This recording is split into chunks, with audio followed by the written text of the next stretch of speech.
Tonight, we're traveling to the deepest and oldest place on Earth, a realm untouched by sunrise, where time moves without witness, a world that existed long before continents took their shape, long before forests breathed, before animals moved, before oxygen filled the air.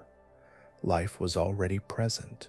For much of Earth's early history, the surface above was unstable and violent. Fire, impacts, and constant change erased what tried to settle there. But below the chaos, something quieter endured.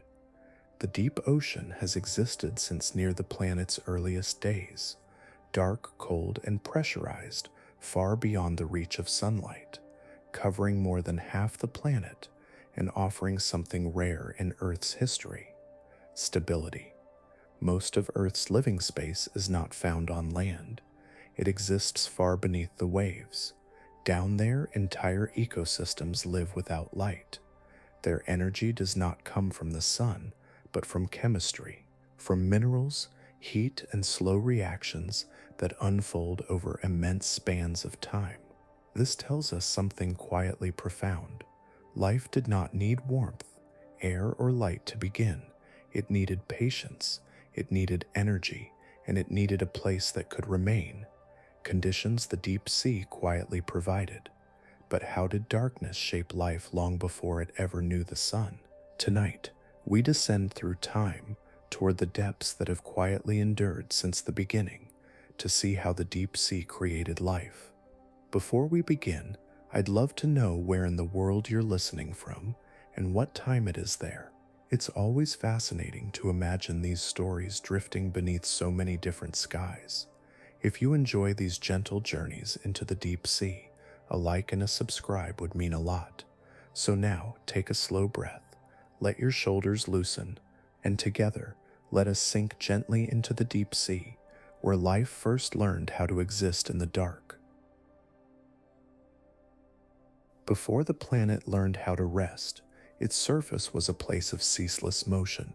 Stone fell from the sky with regularity, carrying the momentum of a young solar system still arranging itself. Each impact tore open the crust, releasing heat stored deep within the forming Earth. Rock melted, flowed, and hardened, only to be broken again. The ground itself behaved less like a foundation and more like a tide, rising and collapsing in slow violence. Above it all, radiation poured down from an unfiltered sky, its energy slipping easily into exposed minerals and newly formed compounds, breaking bonds as quickly as they appeared. In this early world, nothing lingered for long. Any structure that began to assemble on land was subjected to relentless change. Temperature swung wildly between extremes, driven by impacts, volcanic release, and an atmosphere still learning how to hold heat. Molecules that might have linked together were stretched, twisted, and torn apart. Fragile chains could not remain intact when the ground beneath them liquefied or the sky above delivered bursts of energetic light. Chemistry here was loud and hurried, full of collisions and interruptions, never allowed to settle into steady rhythms. The land, though solid in appearance, was chemically unforgiving. Surfaces were exposed, reactive, and constantly renewed by destruction. Minerals that could catalyze reactions were just as likely to shatter them. Without protection, complex arrangements unraveled before they could repeat or refine themselves. The surface did not lack energy. It had too much of it, arriving all at once in pulses that overwhelmed delicate processes. For chemistry to move toward life, it needed time to linger between moments, to explore small variations without being erased. Gradually, water began to change this pattern, not all at once and not gently at first, but persistently. As liquid collected, it softened the sharpness of the world above. Heat moved more slowly through it, spreading rather than spiking. Radiation lost its reach, scattered and absorbed before it could fracture every bond it touched. Within water, molecules drifted instead of shattered, meeting again and again in slightly altered ways. Reactions that had been impossible on bare rock could now unfold with patience. Water also remembered. While the land reset itself repeatedly, liquid environments preserved conditions from one moment to the next. Dissolved compounds remained nearby, able to interact repeatedly rather than starting over each time the ground was remade. Subtle gradients formed, differences in temperature and chemistry that stayed in place long enough to matter. These gentle contrasts allowed reactions to take on direction, not rushing forward, but circling, returning, refining. As more of the planet became wrapped in water, Earth began to quiet. Impacts still came, but their energy was dampened. Volcanic heat still rose, but it was filtered through vast volumes of liquid. The surface world remained unstable, yet beneath it, a new kind of calm took hold. Water did not create life, but it created a setting where complexity could survive its own beginnings. In this softened world, chemistry was no longer shouted into existence and erased moments later. It was allowed to whisper, to repeat itself, to persist. The planet had not yet found balance, but it had discovered restraint, and in that restraint, the long path toward life found its first steady footing. Water did not arrive as a single event, but as a gradual settling of abundance. In the young solar system, ice traveled freely, carried within drifting rock and dust, woven into bodies that crossed Earth's path again and again. Each arrival added quietly to what was already present. Vapor released, droplets falling, steam condensing as the planet cooled just enough to hold it. At the same time, water rose from within. Locked inside minerals, it escaped through fractures and eruptions, exhaled by a restless interior that had not yet learned restraint. From above and below, the planet gathered its liquid skin. As heat softened and time stretched, this water began to remain. What once boiled away now pooled. What once scattered into space now returned as rain. The surface, still marked by violence, slowly darkened beneath a growing sheen. Low places filled first, then wider basins, until water connected water, spreading across the planet in an unbroken reach. The outlines of continents did not yet matter. There were no familiar shores, only depth accumulating, layer upon layer, until Earth became a world defined by ocean. Evidence of this early transformation remains locked in ancient stone. Crystals formed in the presence of liquid water, preserved through unimaginable spans of time, speak softly of seas that already existed while the planet was still young. Chemical signatures within these minerals point to temperatures cool enough for stable oceans far earlier than once assumed. Even the oldest surviving rocks carry the memory of interaction with water, altered not by brief contact, but by long immersion. The ocean was not a late addition, it was foundational. With water came a profound change in pace. Energy still moved through the planet, but no longer in sharp bursts alone. Liquid absorbed heat and released it slowly, spreading warmth instead of concentrating it. Reactions that had once been hurried now unfolded at gentler speeds. Molecules drifted rather than collided, encountering one another again and again under similar conditions. Time, no longer constantly reset, began to accumulate meaning. Within this global ocean, chemistry gained continuity. Dissolved compounds remained suspended, available for repeated interaction. Subtle differences in temperature and composition persisted across distances, creating gradients that invited movement without destruction. These quiet variations allowed reactions to explore pathways rather than crash into endings. Water did not simplify chemistry, it gave it room to grow intricate. The ocean also offered protection without isolation. Harmful radiation weakened as it passed through depth, while pressure kept volatile substances in place. Fragile arrangements survived long enough to be tested, adjusted, and tested again. Patterns emerged, not because they were forced, but because they endured. What worked stayed nearby. What failed faded gently, without erasing everything around it. As the ocean deepened, the planet's rhythm slowed. Change still came, but it came layered, buffered by vast volumes of moving water. This persistence allowed chemistry to remember itself from one moment to the next. Repetition became possible. Variation became meaningful. The ocean did not rush toward complexity. It allowed complexity to approach on its own terms. By becoming a water world, Earth discovered patience. Its surface no longer dictated every outcome.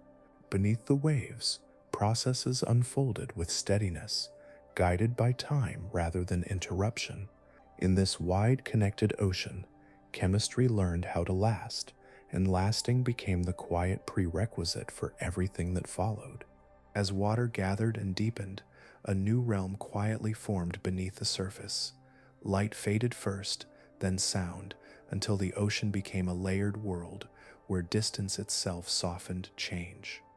With every descending meter, the surface lost its influence. Energy that once arrived in sharp bursts thinned into a steady presence, filtered by water and depth. What remained was not emptiness, but calm, a vast interior where extremes rarely reached. Radiation, so disruptive above, weakened as it passed through the ocean's weight. Waves that fractured molecules at the surface dissolved into scattered traces long before reaching the depths. Temperature followed a similar path. While the air above swung between heat and cold, the deep sea held its range within narrow bounds. Warmth moved slowly here, absorbed, stored, and released with patience. Cold settled gently rather than striking. The deep ocean became a place where conditions changed gradually, if they changed at all. Pressure, often imagined as hostile, played an unexpected role. As water stacked upon itself, it pressed inward from every direction, not as forceful compression, but as constant embrace. This uniform pressure reduced volatility. Gases stayed dissolved. Liquids remained liquid. Reactions unfolded without sudden expansion or collapse. Bonds that might have snapped under fluctuating conditions instead held their shape.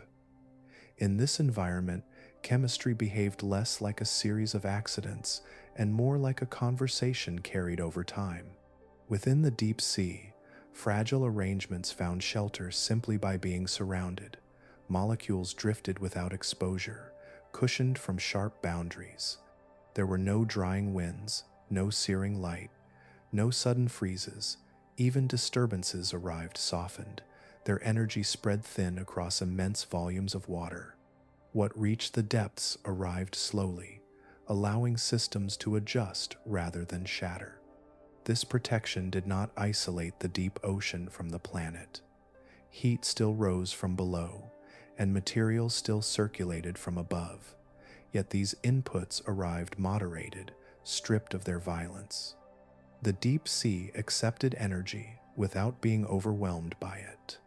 It allowed reactions to proceed step by step, each outcome influencing the next without being erased by interruption.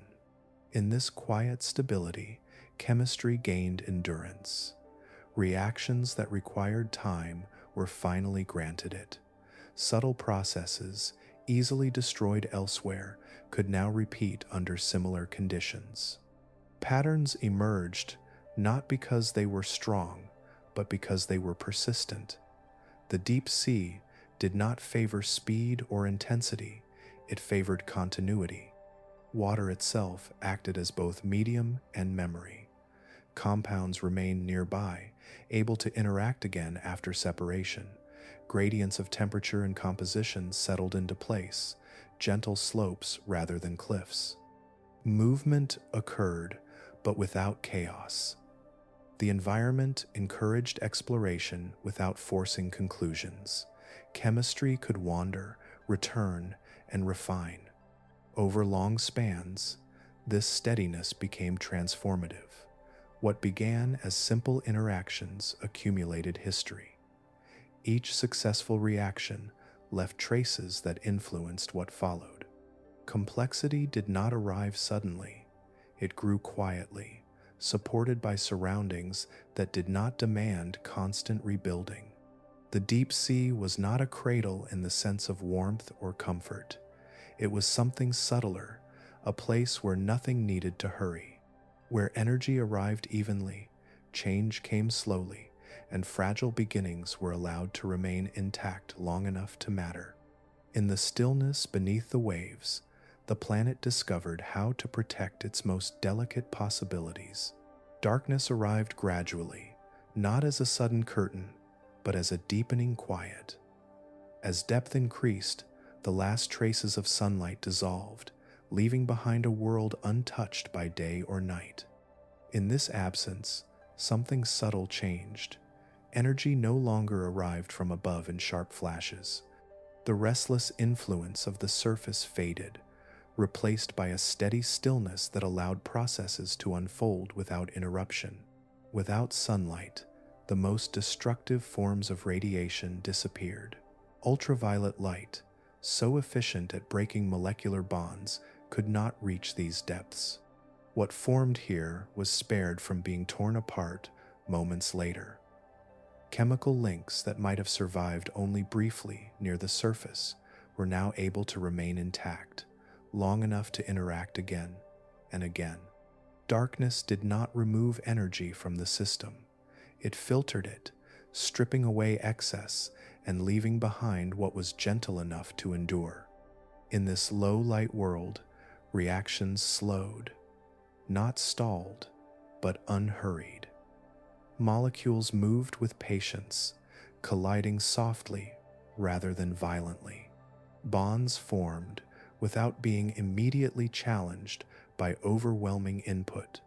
The absence of constant disruption meant that chemistry could explore stability, discovering which arrangements lasted longer simply by remaining present. Time became an ally rather than an adversary. Darkness also simplified the environment. Without light-driven reactions, fewer pathways competed at once. Chemistry followed quieter routes, guided by gradients of heat and composition rather than sudden bursts of energy. This narrowing did not limit possibility, it refined it.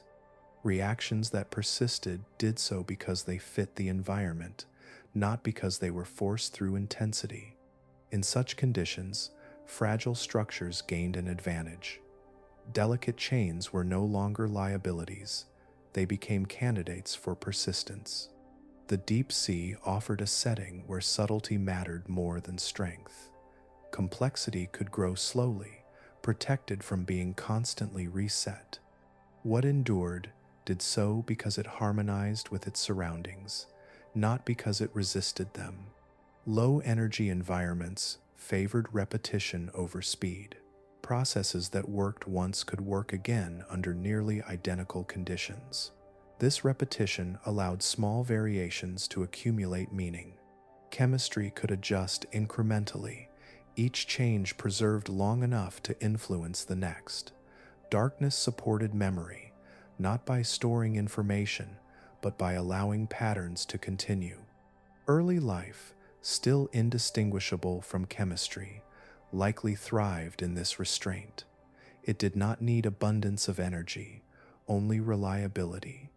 Too much energy shattered possibility, too little stalled it. The deep, dark ocean provided a narrow, gentle range where reactions could proceed without being overwhelmed. Here, persistence outweighed productivity. In darkness, the planet learned that creation did not require brilliance. It required balance. The absence of light removed more than illumination. It removed urgency.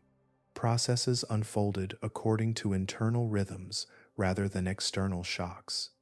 Chemistry was free to become habitual, to settle into loops and sequences that reinforced themselves over time. This preference for low energy did not signal weakness. it signaled efficiency. Systems that wasted less endured longer. In the deep sea, nothing needed to rush toward complexity. It could arrive slowly, carried forward by countless small successes rather than rare dramatic leaps. Darkness did not hinder the beginnings of life, it sheltered them. By muting the excesses of the young planet, it created a space where fragile possibilities could survive their earliest steps. In the quiet absence of light, chemistry learned how to last, and lasting became the foundation upon which everything else would eventually rise. Heat reached the deep ocean without flame or spectacle. It did not roar or spread in sheets across the surface. It moved upward patiently, carried from the planet's interior through stone and water, emerging where the crust thinned and fractured. This heat was not new, nor sudden. It was the lingering warmth of formation, the slow release of energy stored since Earth first took shape. Long after the surface cooled and hardened, the interior continued to breathe. At the ocean floor, this internal warmth met water that had traveled downward from above. The meeting was gentle compared to the violence of the early surface. Heat passed into the surrounding fluid, warming it gradually, changing its chemistry without tearing it apart. Minerals dissolved, rearranged, and reformed under conditions that remained remarkably consistent over long spans of time. Here, energy arrived not as destruction, but as invitation. Geothermal heat provided motion without chaos. It set fluids circulating through rock, carrying dissolved elements along predictable paths. As water moved, it transported warmth and chemistry together, creating environments where reactions could occur repeatedly under similar conditions. This circulation acted like a slow heartbeat within the planet, steady and reliable, sustaining processes that required continuity rather than force. Unlike surface heat, which surged and vanished, geothermal energy endured. It did not spike and fade. It remained present, year after year, filtered through layers of stone and water. This steadiness mattered. Chemical reactions that lead toward complexity often depend on narrow ranges of temperature. Too cold, and reactions stall. Too hot, and delicate bonds fall apart. The deep sea offered a middle ground, where warmth lingered within boundaries that chemistry could tolerate. In these conditions, reactions unfolded step by step. Heat encouraged movement without acceleration, allowing molecules to meet, separate, and meet again. Each encounter carried the possibility of change, but not the certainty of destruction. Over time, this repetition allowed favorable arrangements to persist. What worked continued, simply because the environment did not interfere. Steady heat also created gradients rather than extremes. Warmer zones lay beside cooler ones, not as sharp divisions, but as gentle slopes. These differences guided movement and interaction, drawing molecules along paths that repeated themselves. Energy flowed through the system continuously, not as a single event, but as an ongoing presence.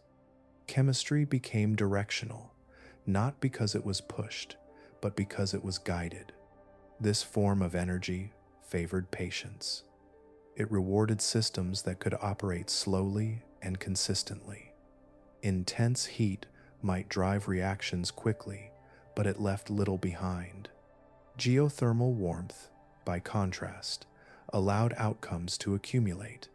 Each successful interaction added to what came next, building history rather than erasing it. The absence of fire was as important as the presence of heat. There were no sudden flashes, no sweeping changes that reset the environment. Instead, the ocean floor became a place where energy whispered rather than shouted. Processes unfolded with restraint, shaped by surroundings that remained largely unchanged. Over immense spans, This quiet warmth transformed chemistry into something more organized, not through urgency, but through persistence. The deep sea did not need dramatic energy to nurture beginnings. It needed reliability. By delivering heat without violence, Earth's interior provided the conditions for reactions to deepen, connect, and sustain themselves. In this calm exchange between rock, water, and warmth, the planet learned that creation favored steadiness. Heat did not need to burn to be powerful. It only needed to remain. The ocean floor was never a single, unbroken surface. Even as it appeared calm from above, the crust beneath the water continued to stretch, thin, and part. Slowly, almost imperceptibly, long seams opened where the planet released its internal pressure. These seams lengthened over time, forming vast ridges that traced quiet lines across the seafloor. They were not wounds, but boundaries in motion, places where Earth reshaped itself without spectacle. Along these ridges, the crust grew thinner and warmer. Heat from below traveled closer to the water, and stone that had once been solid softened enough to allow movement.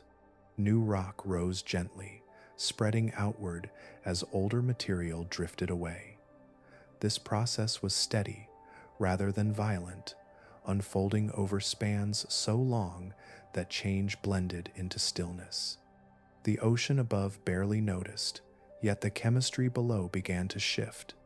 Seawater, drawn downward through fractures in porous rock, began a slow descent. As it traveled, it carried dissolved salts and gases from the ocean, slipping into spaces that had never before known liquid. The deeper it moved, the warmer it became. Heat altered its character, changing how it interacted with the minerals around it. What entered as ordinary seawater emerged transformed. When water met hot rock, chemistry awakened.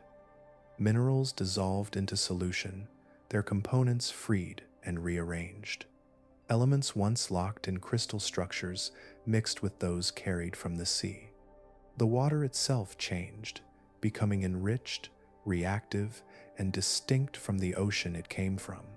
This was not a single reaction, but a continuous exchange, repeated countless times as fluids circulated through the crust. These interactions created environments unlike those at the surface. Temperature and composition varied gradually, shaped by distance from heat and depth within rock. Chemical contrasts formed naturally, not as abrupt divisions, but as gentle transitions. Each passage of water refined the system further, building consistency through repetition. The same reactions unfolded again and again, guided by the stable structure of stone. Within this setting, minerals did more than dissolve. They participated. Surfaces provided places for molecules to gather, align, and interact. Certain reactions became more likely simply because the environment encouraged them. Water carried materials together, rock held them in place, and heat supplied the energy to keep everything moving. None of these elements dominated. Their balance allowed complexity to emerge quietly. As fluids rose back toward the ocean, they carried the results of these interactions with them. Changed water returned upward, spreading altered chemistry into surrounding depths. This movement linked the interior of the planet with the deep sea, creating a continuous exchange between rock and water. The boundary between geology and chemistry softened, becoming a shared space rather than a division. Over time, these cracks became corridors of possibility. They did not create life, but they shaped conditions where chemistry could organize itself more deeply. Reactions became coupled, influencing one another through shared pathways. What occurred in one place affected what followed in another, creating a subtle continuity across distance. The seafloor, once imagined as inert, revealed itself as active and responsive. Through its fractures, Earth offered chemistry a place to gather, transform, and persist. Water meeting rock did not lead to chaos. It led to structure. In the quiet spaces beneath the crust, interactions repeated with patience, laying groundwork that would endure long after the ridges themselves continued their slow, endless drift. In the late 20th century, human curiosity finally brushed against a hidden truth. Exploration vessels descended into depths long imagined as barren, carrying with them assumptions shaped by surface life. For generations, the deep sea had been framed as a place of scarcity, cold, and silence, too extreme to support anything beyond the simplest existence. The prevailing belief was gentle but firm. Without sunlight, there could be no thriving communities, only scattered survivors enduring the margins of habitability. When researchers guided their instruments toward the ocean floor, they were not searching for abundance. They were measuring geology, mapping fractures, and recording temperatures. Life was not the focus. It was an afterthought, expected to be sparse and incidental. The deep sea, in the scientific imagination of the time, was a background rather than a stage. Then, in 1977, the expectation dissolved. Cameras lowered into darkness, returned images that did not fit the story. Where scientists anticipated empty rock, they found motion. Where they expected isolation, they saw clustering. Towering structures rose from the seafloor, releasing mineral-rich fluids into the surrounding water, and around them, life gathered in astonishing density. These were not fragile stragglers clinging to survival. They were complex, interconnected communities. Large organisms anchored themselves near the source of heat and chemistry. Smaller ones moved among them, forming layers of interaction that suggested stability rather than chance. The scene did not resemble the edge of existence. It resembled a center. The discovery unsettled long-held assumptions. Here were ecosystems entirely independent of sunlight, thriving in perpetual darkness. Energy flowed not from above, but from within the planet itself. Chemistry replaced light as the foundation of life. The deep sea was no longer merely a remote environment. It was a parallel world, operating by rules that had always been present but rarely considered. What made the findings so powerful was not only the presence of life, but its organization. These communities were structured, resilient, and sustained. They showed signs of long continuity, not recent colonization. Everything about them suggested that life here was not an exception, it was a success. The realization arrived quietly, but its implications spread outward. If such ecosystems could flourish in the deep, then the requirements for life were broader than previously believed. Sunlight was no longer central. Surface conditions were no longer the standard. The deep ocean, once treated as an afterthought, demanded to be reconsidered as a primary habitat. This moment did not rewrite Earth's story on its own. It reframed how the story could be read. The deep sea was revealed not as a hostile void, but as a place of continuity, energy, and connection. What had been hidden by depth was not emptiness, but persistence. For scientists, the discovery was both humbling and grounding. It reminded them that assumptions shaped by familiarity could obscure vast truths. Life had been thriving far below awareness, following patterns older than observation. The planet had been hosting complex systems in silence, waiting for attention that came very late. In the calm aftermath of that revelation, the deep sea took on new meaning. It was no longer simply a subject of exploration, it became evidence. Proof that life's strategies were more flexible, more patient, and more deeply rooted than surface perspectives had allowed. The discovery did not introduce something new into the world, it uncovered what had always been there. thriving ecosystems, powered by chemistry and time, carrying forward a legacy that predated human curiosity by billions of years. Life continued in the deep sea by following a different kind of conversation with energy. Where sunlight never reached, organisms learned to draw power from the materials around them. Instead of waiting for light to fall from above, they turned inward, toward chemistry itself. The surrounding water carried dissolved substances released from rock and heat, and within those substances lay usable energy, quiet and constant. This process came to be known as chemosynthesis, though at its heart it was simple.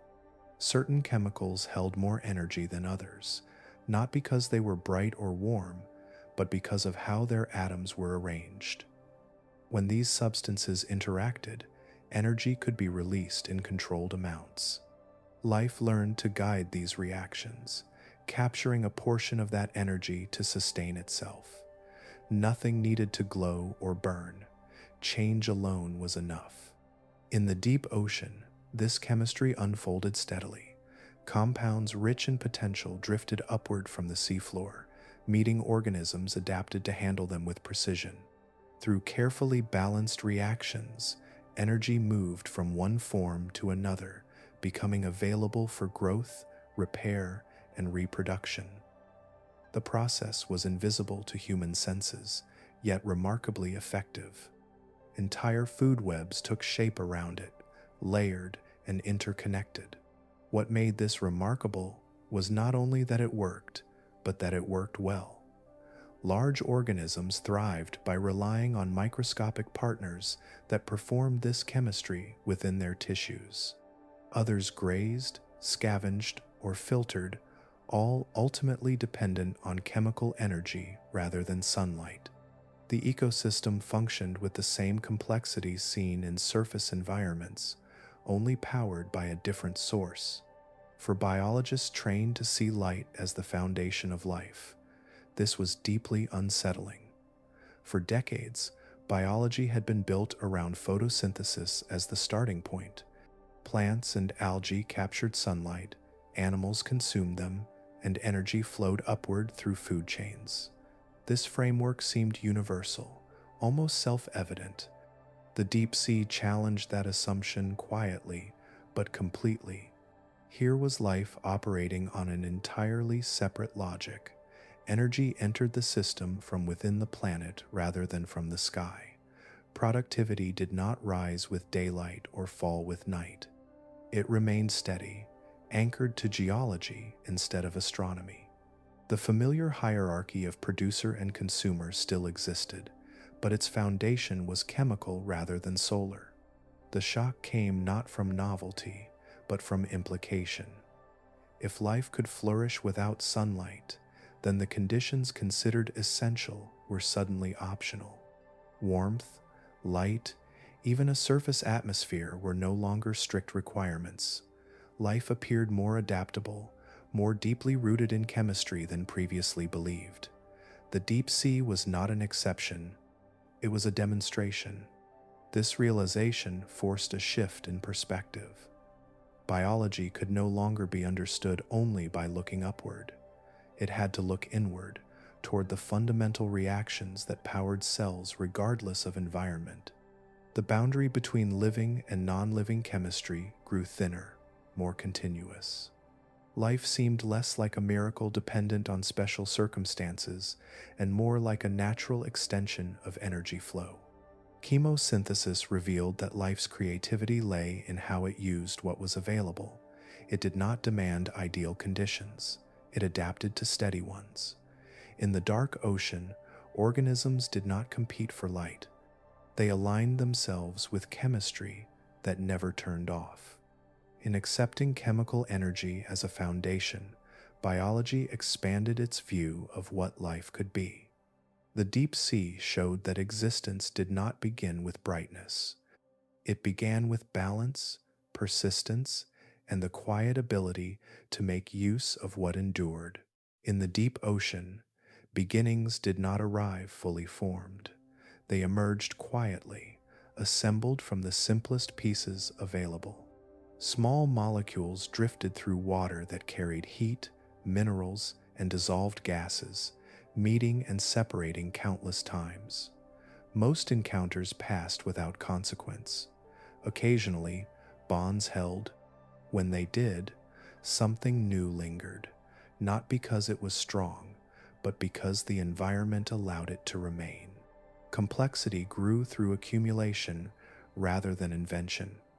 Simple chains extended by one link, then another, shaped by conditions that favored stability over speed.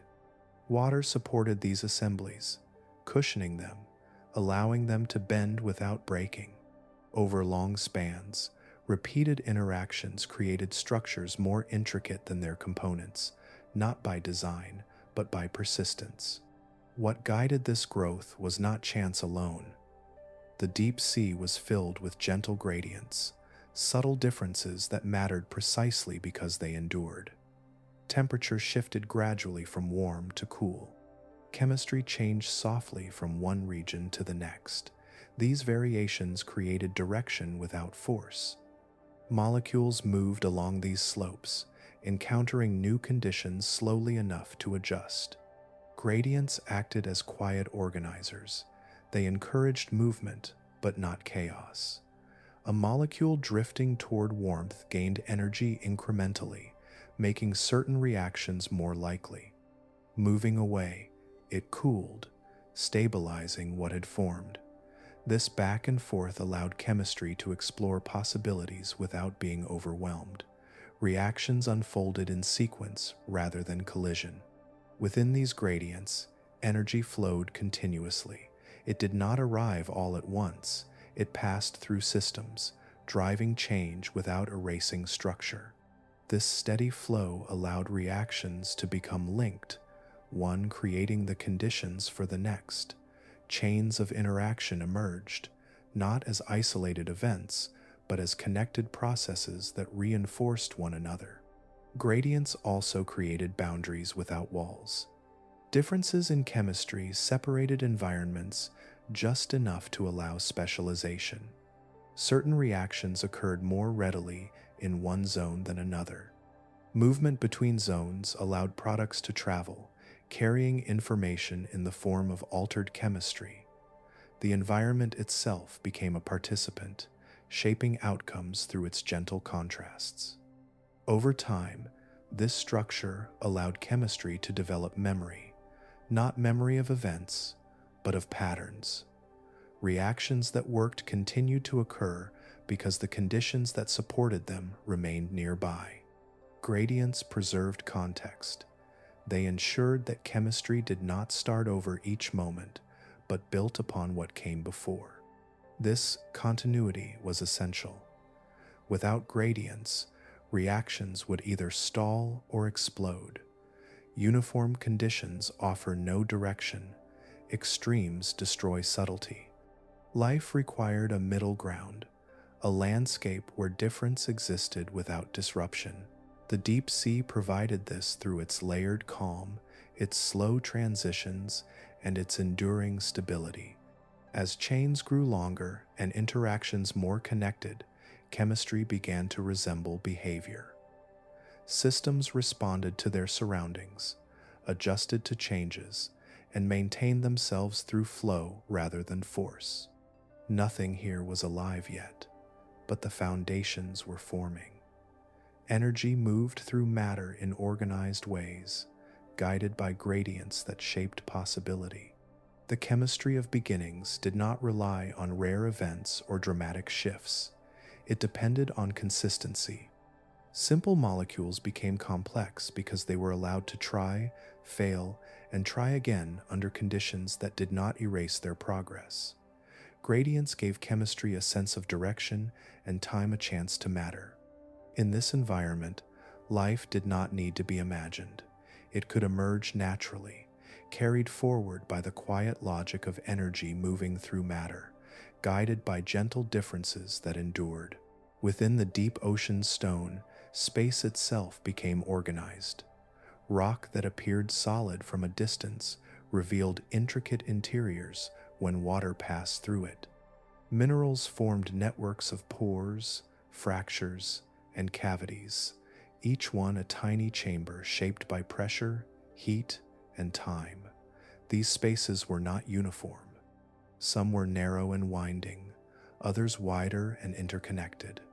Together, they created a hidden architecture where chemistry could linger rather than drift away. Inside these mineral pores, reactions gained boundaries. Molecules that might have dispersed into the vastness of the ocean instead found themselves gently contained. Water moved slowly through these chambers, carrying dissolved substances in and out, but never all at once. This partial isolation mattered. It allowed concentrations to build, reactions to repeat, and outcomes to influence what followed. Chemistry gained a sense of place. Boundaries changed everything without sealing anything off. These chambers were open enough to exchange materials, yet enclosed enough to preserve local conditions. Heat varied subtly from one pore to the next. Chemistry shifted across tiny distances. Each cavity became its own microenvironment, shaped by its mineral walls and position within the rock. Together, they formed a mosaic of possibilities, closely spaced yet distinct. Within these spaces, fragile chemistry found support. Molecules aligned along mineral surfaces, held gently in place rather than floating freely. Certain reactions became more likely simply because proximity was maintained. Products did not immediately vanish into dilution. They remained nearby, available for further interaction. Repetition became possible not by force, but by containment. This natural compartmentalization encouraged cooperation between reactions. One process altered the environment just enough to influence the next. Energy flowed through these chambers steadily, guided by gradients that crossed their boundaries. Chemistry began to behave less like scattered events and more like connected systems. Patterns emerged because conditions allowed them to persist. Mineral walls played an active role. Their surfaces carried charges and textures that influenced how molecules gathered and interacted. Some reactions were accelerated, others slowed, not through intention, but through compatibility. Rock became a quiet partner, shaping chemistry through structure rather than intervention. The line between environment and process blurred. Over long spans, these compartments offered a preview of something familiar. They created separation without isolation, stability without rigidity. Chemistry within them maintained its identity while remaining connected to its surroundings. This balance allowed complexity to grow gradually, supported by spaces that remembered what had happened before. As interactions became more organized, the advantages of containment grew clearer. Systems that remained localized could refine themselves. Successful arrangements stayed intact long enough to matter. Less effective ones faded without disrupting everything around them. This selective persistence did not require competition. It arose naturally from structure. From these mineral chambers, the idea of a cell begins to feel less sudden. Early life did not need to invent boundaries from nothing. It inherited them from rock. The transition from stone to membrane was not a leap, but a continuation. What mineral pores provided through structure, cells would later provide through chemistry. In the deep sea, compartments did not impose life. They made it possible by offering small, stable spaces within a dynamic world. Rock allowed chemistry to organize itself quietly. Within these hidden chambers, the foundations of cellular life were not designed or planned. They were sheltered, repeated, and allowed to remain. Not all openings in the seafloor behaved the same way. Some released heat and minerals in sudden bursts, scalding the surrounding water and reshaping their surroundings through intensity. Others operated with restraint. These were alkaline vents, quieter expressions of the planet's inner energy, where warmth seeped rather than surged. Their presence did not announce itself through dramatic plumes, but through subtle, persistent flow. Unlike violent vents driven by extreme heat, alkaline systems formed through chemical reactions between water and rock at moderate temperatures. Seawater filtered downward, reacted with minerals in the crust, and returned upward altered but not overheated. The fluids that emerged were rich in dissolved compounds and gently alkaline, creating conditions that differed sharply from their more turbulent counterparts. Here, energy was present, but never overwhelming. This gentleness mattered. Extreme environments can drive rapid reactions, but they often destroy as much as they create. Alkaline vents offered something different. They maintained stable temperatures and steady chemistry over long spans. These conditions allowed delicate processes to continue uninterrupted. Bonds formed without being instantly broken. Structures assembled without being erased by sudden change. Complexity requires not just energy, but the right kind of energy, delivered with patience. Within these environments, natural gradients were especially pronounced. Differences in acidity, temperature, and chemistry existed across small distances, forming invisible slopes that guided reactions. Energy flowed through these gradients continuously, encouraging movement and transformation without chaos. This steady flow created opportunities for reactions to link together, forming chains rather than isolated events. The mineral structures surrounding alkaline vents added another layer of support. Their porous formations created networks of tiny chambers, each one maintaining slightly different conditions. Fluids moved through them slowly, carrying dissolved substances along predictable paths. These chambers provided both containment and connection, allowing chemistry to remain localized while still exchanging materials. The environment itself became an organizing force. Mild conditions favored persistence. Reactions that worked once could work again under nearly identical circumstances. Over time, this repetition allowed systems to refine themselves. Small advantages accumulated meaning because they were not constantly erased. The environment rewarded consistency rather than speed. In such settings, complexity could grow quietly, supported by surroundings that did not demand constant adaptation. Evidence suggests that alkaline vent systems were present very early in Earth's history. Ancient rocks carry signatures of water interacting with ultramafic minerals, pointing to long-lived chemical processes similar to those observed today. These interactions occurred when the planet was still young, while surface conditions remained unstable. Even then, beneath the ocean, these gentle systems persisted. The timing matters. If such environments existed during the period when life was emerging, they would have offered rare continuity. While the surface changed rapidly, alkaline vents remained chemically active and structurally stable.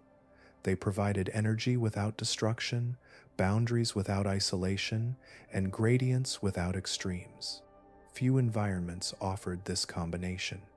In these settings, chemistry did not need to rush. It could explore, repeat, and adjust over immense spans of time.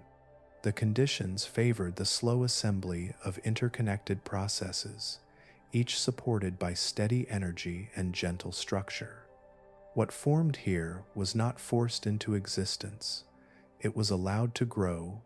Alkaline vents show that the origins of complexity did not require violence or intensity. They required balance. By delivering energy in measured ways and maintaining stability across time, these quiet systems offered a foundation upon which life could begin assembling itself piece by piece within a world that finally learned how to remain. Before life had shapes or names, it existed as motion, not motion of bodies, but of chemistry moving through matter in organized ways. In the deep ocean, energy flowed steadily through reactions that did not yet belong to organisms. These processes were not alive in the familiar sense, yet they behaved with a quiet coherence. They transformed materials, maintained patterns, and persisted through time. Life, at its beginning, was not a thing, it was an activity. These early metabolisms were simple in structure, but profound in consequence. Chemical reactions linked together, one creating the conditions for the next. Energy entered the system, moved through a sequence of transformations, and exited changed but not wasted. What mattered was not any single reaction, but the continuity between them. As long as energy flowed and materials remained available, the process continued. This view shifts the idea of life away from organisms and toward processes. Cells would come later, before membranes, before genes. There were networks of reactions that sustained themselves through balance. They did not replicate in the modern sense, they endured. Their persistence depended on the environment, supplying steady energy and gentle gradients that allowed reactions to remain connected. In this early stage, metabolism likely came before genetics. There was no stored code directing activity. Instead, activity shaped itself through chemistry that favored repetition. Reactions that fit their surroundings continued. Those that did not faded quietly. Over time, certain pathways became more stable simply because they worked under existing conditions. The environment selected without intention, through consistency rather than competition. Energy flow was central to this process. Heat and chemical potential moved through systems, driving change without destruction. These flows linked reactions into cycles, allowing products to feed back into earlier steps. Such loops created resilience. If one part slowed, others adjusted. The system did not collapse at the loss of a single component. It adapted through redistribution. Without DNA, information existed in another form. It was embedded in structure and process. The arrangement of reactions carried memory forward. What had happened before influenced what could happen next. This was not instruction, but tendency. Chemistry remembered its own history through altered conditions and accumulated products. Over long spans, these metabolic networks grew more intricate. New reactions joined existing ones, extending pathways and deepening interdependence. Energy continued to flow, guided by gradients and boundaries already established in the deep sea. Nothing here required foresight. Complexity emerged through patience, supported by surroundings that did not interrupt progress. Eventually, the advantages of containment became clearer. Systems that remained localized could refine themselves further. The emergence of membranes would later provide this containment in a portable form. But before that transition, metabolism itself defined life's character. It was not yet about reproduction or inheritance, it was about continuity. Understanding life as metabolism first reframes its origins. Life did not begin with a spark or a blueprint. It began with energy moving through matter in ways that could sustain themselves. DNA would later record these processes. Cells would later house them. But the foundation was already in place. In the deep sea, before genes and organisms, life existed as flow. Energy moved, chemistry responded, and patterns endured. From this quiet persistence, everything else would eventually follow. For a long stretch of Earth's early history, oxygen was absent from the open world. The air held little of it, and the ocean even less. What existed instead was a planet rich in reduced chemistry, where elements eagerly shared electrons and reactions flowed along paths that oxygen would later interrupt. This absence was not a limitation. It was a condition that allowed early chemistry to proceed without constant interference. Oxygen is a powerful molecule. Its reactivity makes it useful for complex life today, but that same strength can be destructive in fragile systems. It pulls electrons with ease, breaking bonds and dismantling delicate arrangements. In a world where chemistry was still assembling itself, such aggression would have been overwhelming. Early reactions required subtlety. They depended on bonds forming slowly, persisting long enough to influence what followed. Oxygen's presence would have erased much of that progress before it could settle. In the early ocean, chemistry unfolded in gentler ways. Energy moved through systems without being instantly consumed by oxidation. Reactions could remain incomplete, reversible, and exploratory. This flexibility mattered.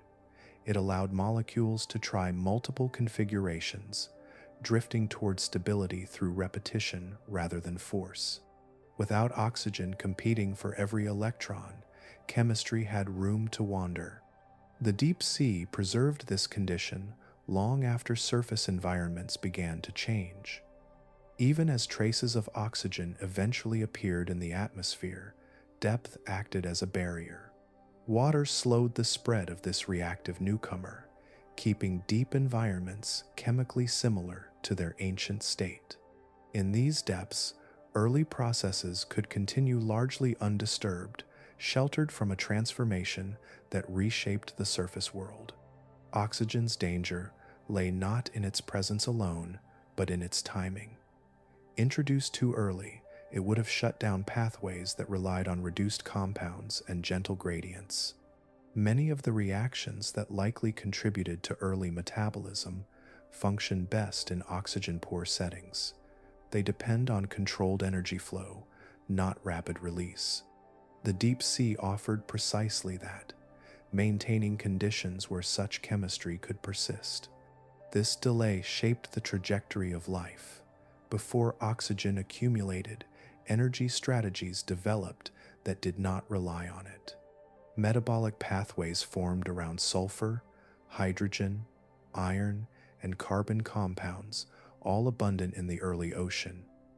These pathways became deeply embedded, forming the backbone of life's chemistry. Even today, traces of these ancient strategies remain within modern cells, quietly carrying forward a time when oxygen was neither needed nor welcome. When oxygen eventually rose in the atmosphere, it did not immediately penetrate every corner of the planet. The deep sea remained a refuge for older chemistry, a place where early conditions endured while the surface transformed. This separation allowed life to adapt gradually rather than all at once. New strategies could emerge without erasing the old. Diversity grew through layering rather than replacement.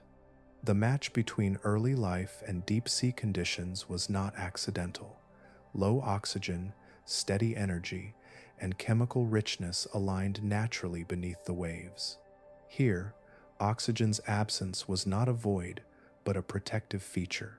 It kept reactions slow enough to be meaningful, stable enough to persist, and flexible enough to evolve. Only after life had established robust systems did oxygen become an advantage. By then, cells could manage its reactivity, harnessing its power without being destroyed by it.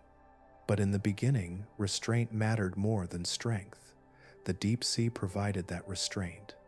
Life did not wait for oxygen to appear, it learned to exist without it.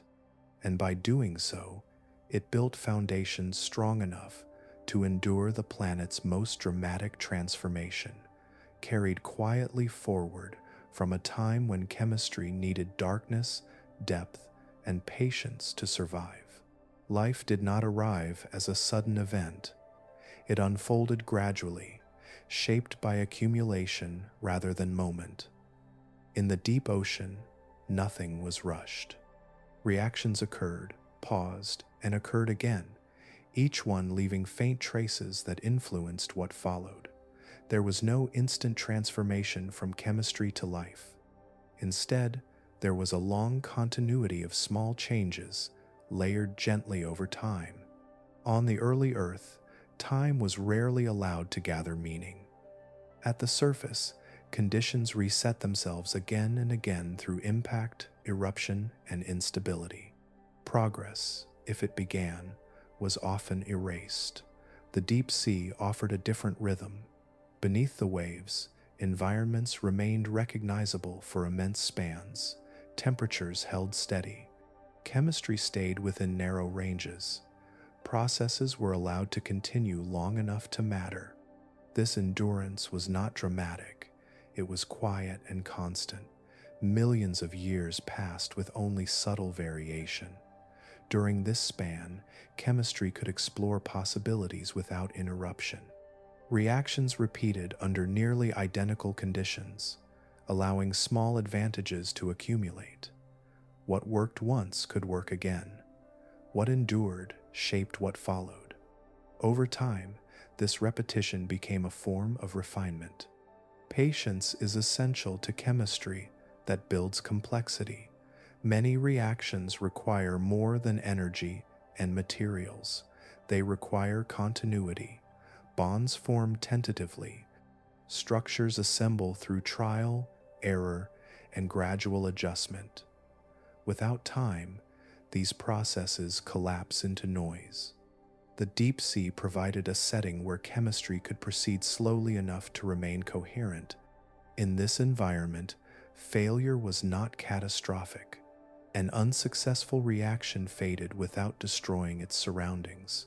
Nearby processes continued, carrying forward what had already been achieved. This allowed progress without risk of total loss. Complexity grew not through leaps, but through persistence, supported by surroundings that rarely forced a restart. Time also allowed chemistry to develop memory. Patterns repeated because the conditions that supported them remained. Products accumulated locally. Pathways deepened through use. Over long spans, these tendencies shaped the behavior of systems, guiding them toward greater organization. Nothing needed to be directed. Continuity alone was enough. The deep sea did not accelerate life's beginnings. It slowed them. In doing so, it made them possible. By reducing disruption, it allowed chemistry to settle into rhythms. These rhythms became foundations. Energy flowed through them steadily, reinforcing connections rather than breaking them apart. What emerged was not fragile, but resilient, precisely because it had been given time to adjust. Patience also softened selection. Systems were not forced to compete intensely. Instead, they persisted or faded based on compatibility with their surroundings.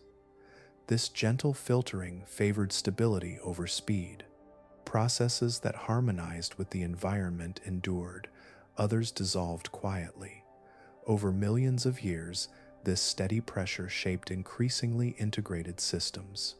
Time transformed chemistry from a collection of reactions into a continuity of process. Each moment built upon the last, not because of intention, but because conditions allowed it. The deep sea became a reservoir of accumulated history, where the past influenced the present through subtle persistence. Life did not begin when the right molecules appeared. It began when those molecules were allowed to remain. The deep sea provided that allowance. In its stability, chemistry learned to be patient. And in that patience, complexity found room to grow, step by quiet step, across spans so long that beginnings blurred into continuity. At a certain point, chemistry in the deep sea crossed a quiet threshold. Reactions no longer unfolded as isolated events.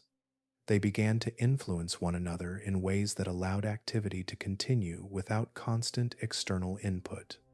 Energy still flowed from the environment, but it was now being guided, circulated, and reused within emerging systems.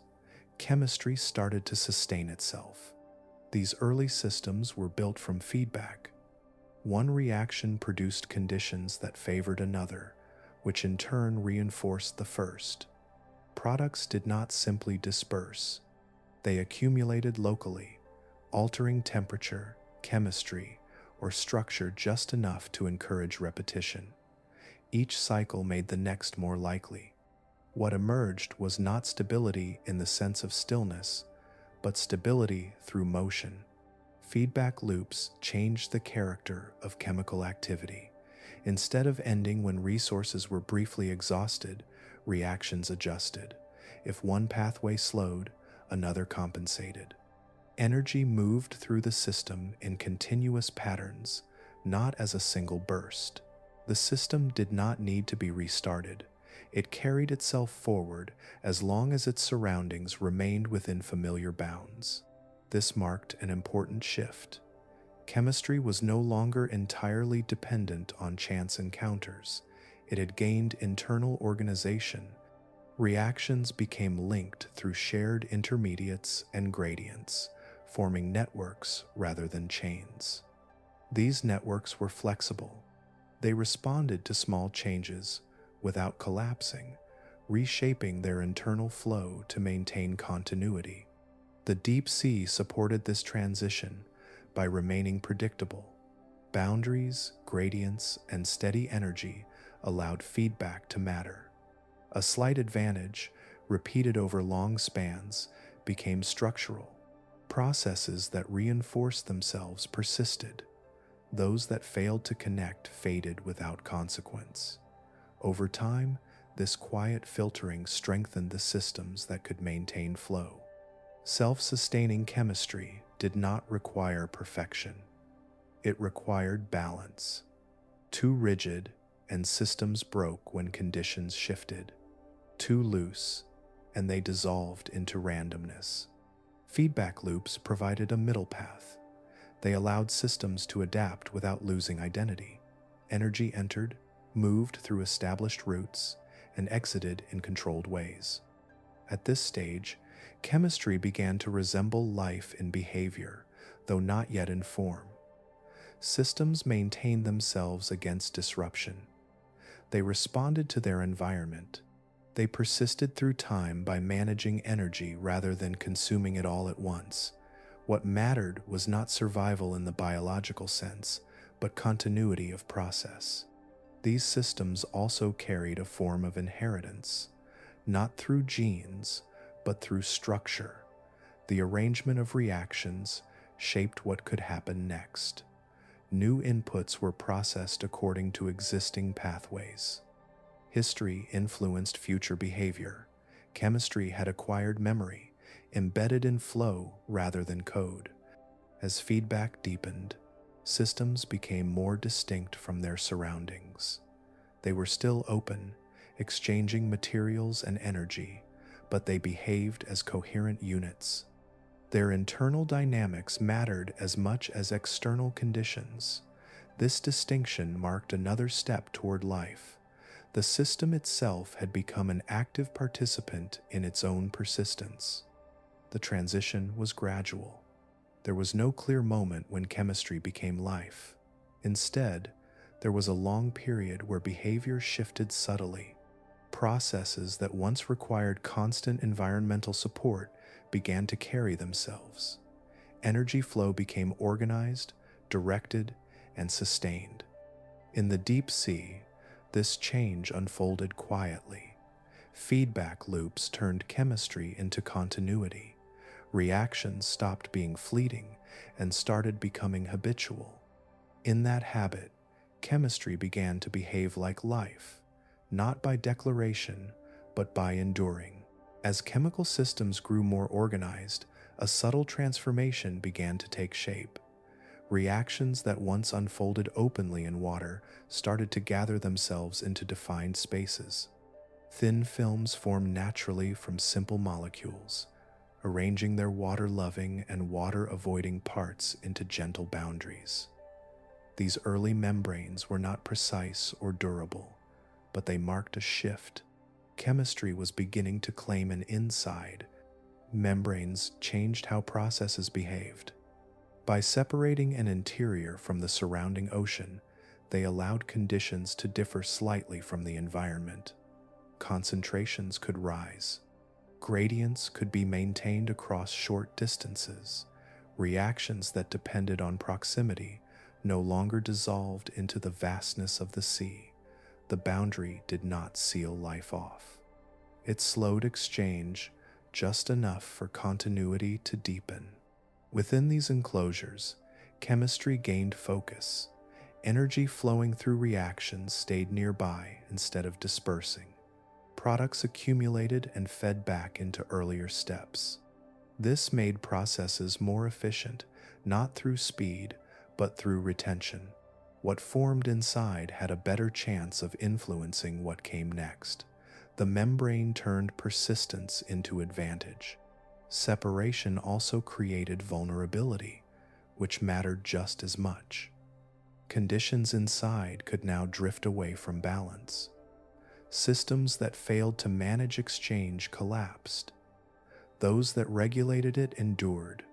This gentle pressure refined early cells without urgency. Survival depended on harmony between interior processes and exterior conditions. The membrane became a mediator rather than a wall. Early cells did not emerge from nothing.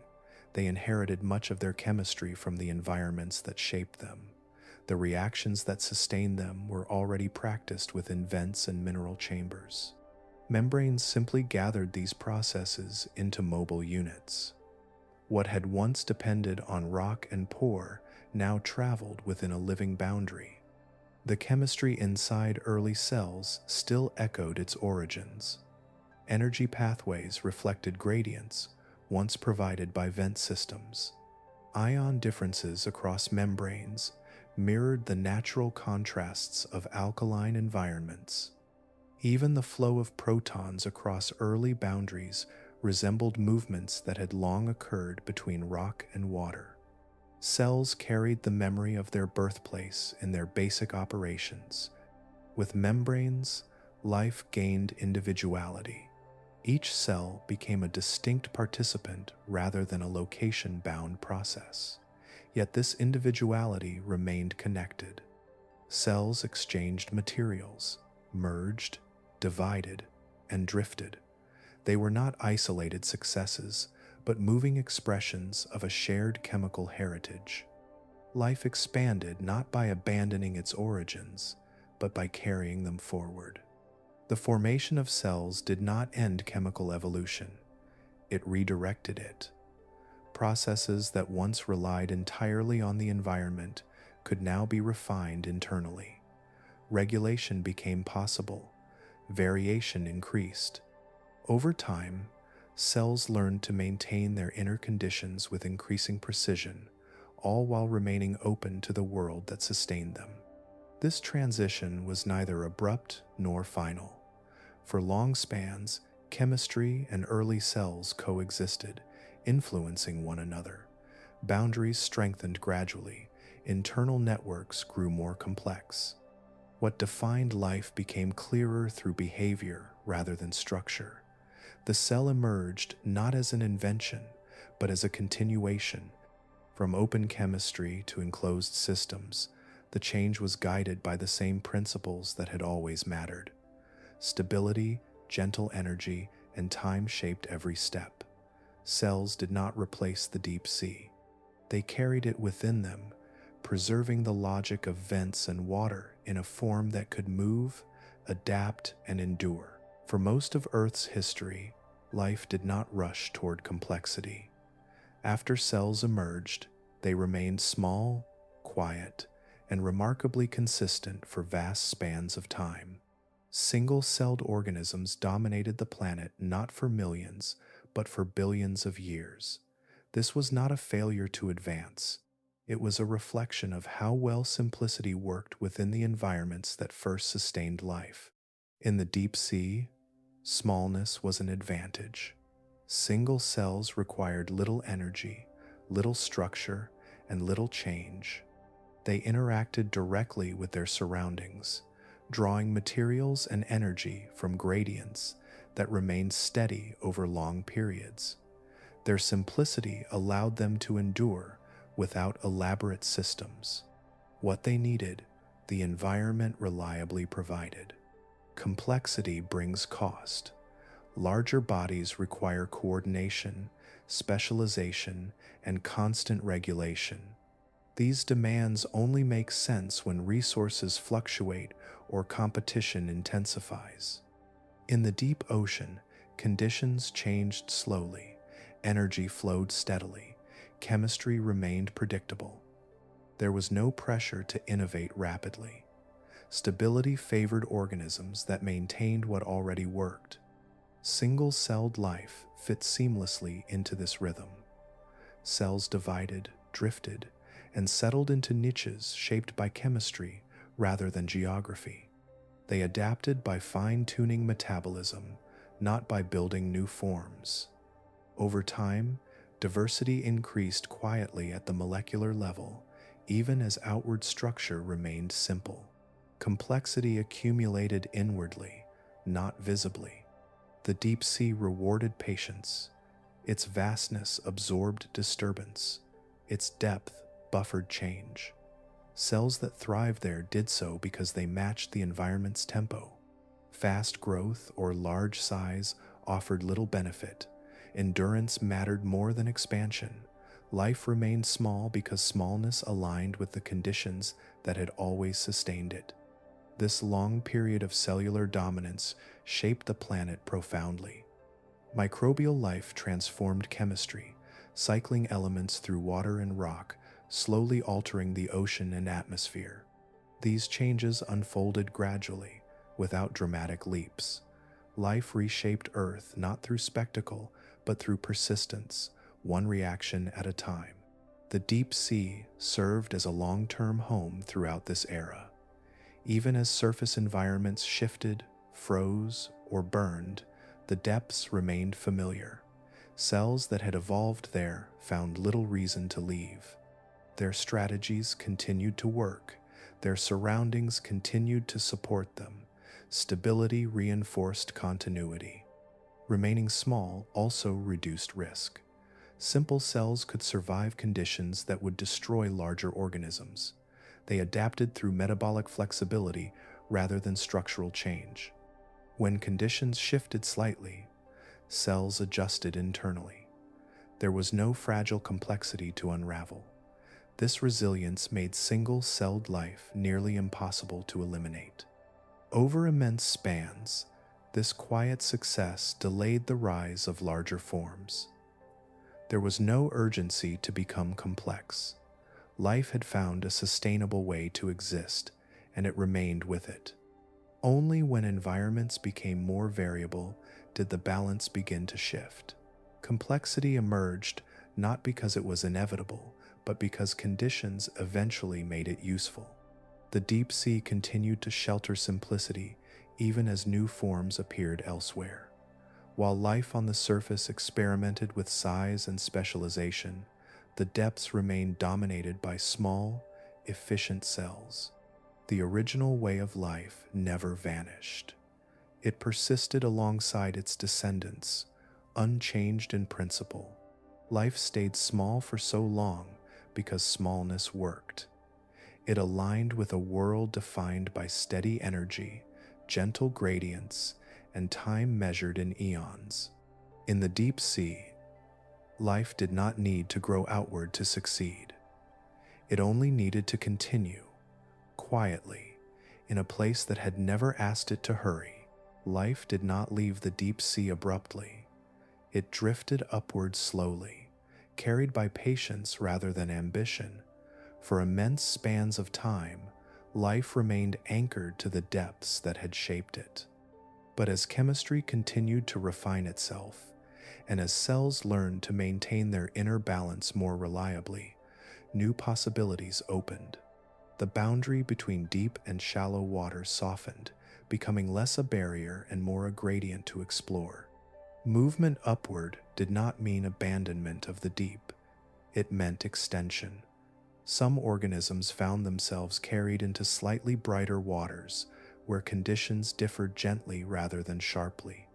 Temperature varied more. Chemistry shifted with proximity to the surface. These changes were not immediately beneficial, but they were survivable. Life did not rush to exploit them. It lingered, adjusted, and learned.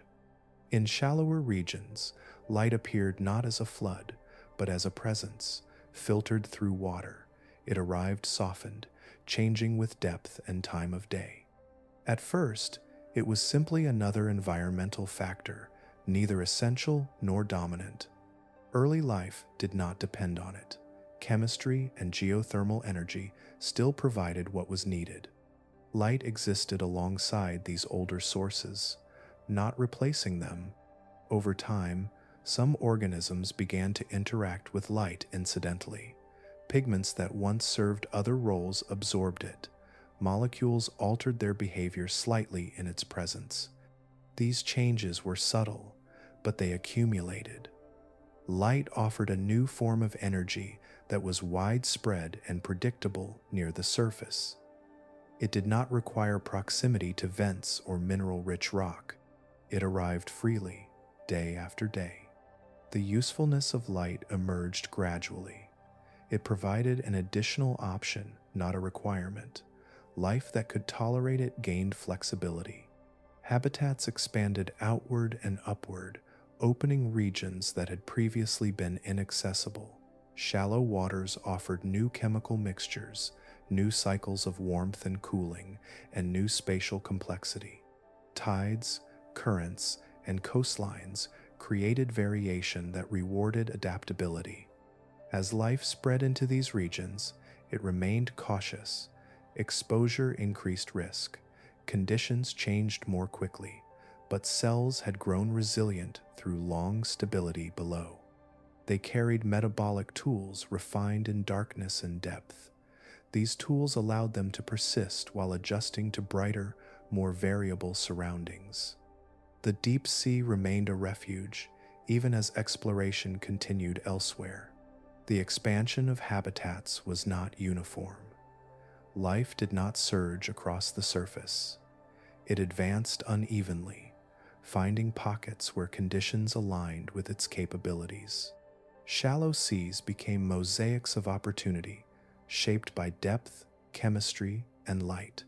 Each new environment was tested gently, occupied gradually, and integrated into the broader web of life. Light eventually became useful not because it was superior, but because it was abundant. It supported new strategies layered atop older ones. Life did not discard its chemical foundations. It built upon them. Photosynthetic processes emerged alongside chemosynthetic ones, adding diversity without erasing the past. The planet became richer through addition, not replacement. This slow upward movement reshaped Earth over time. As life occupied new spaces, it altered water, rock, and air.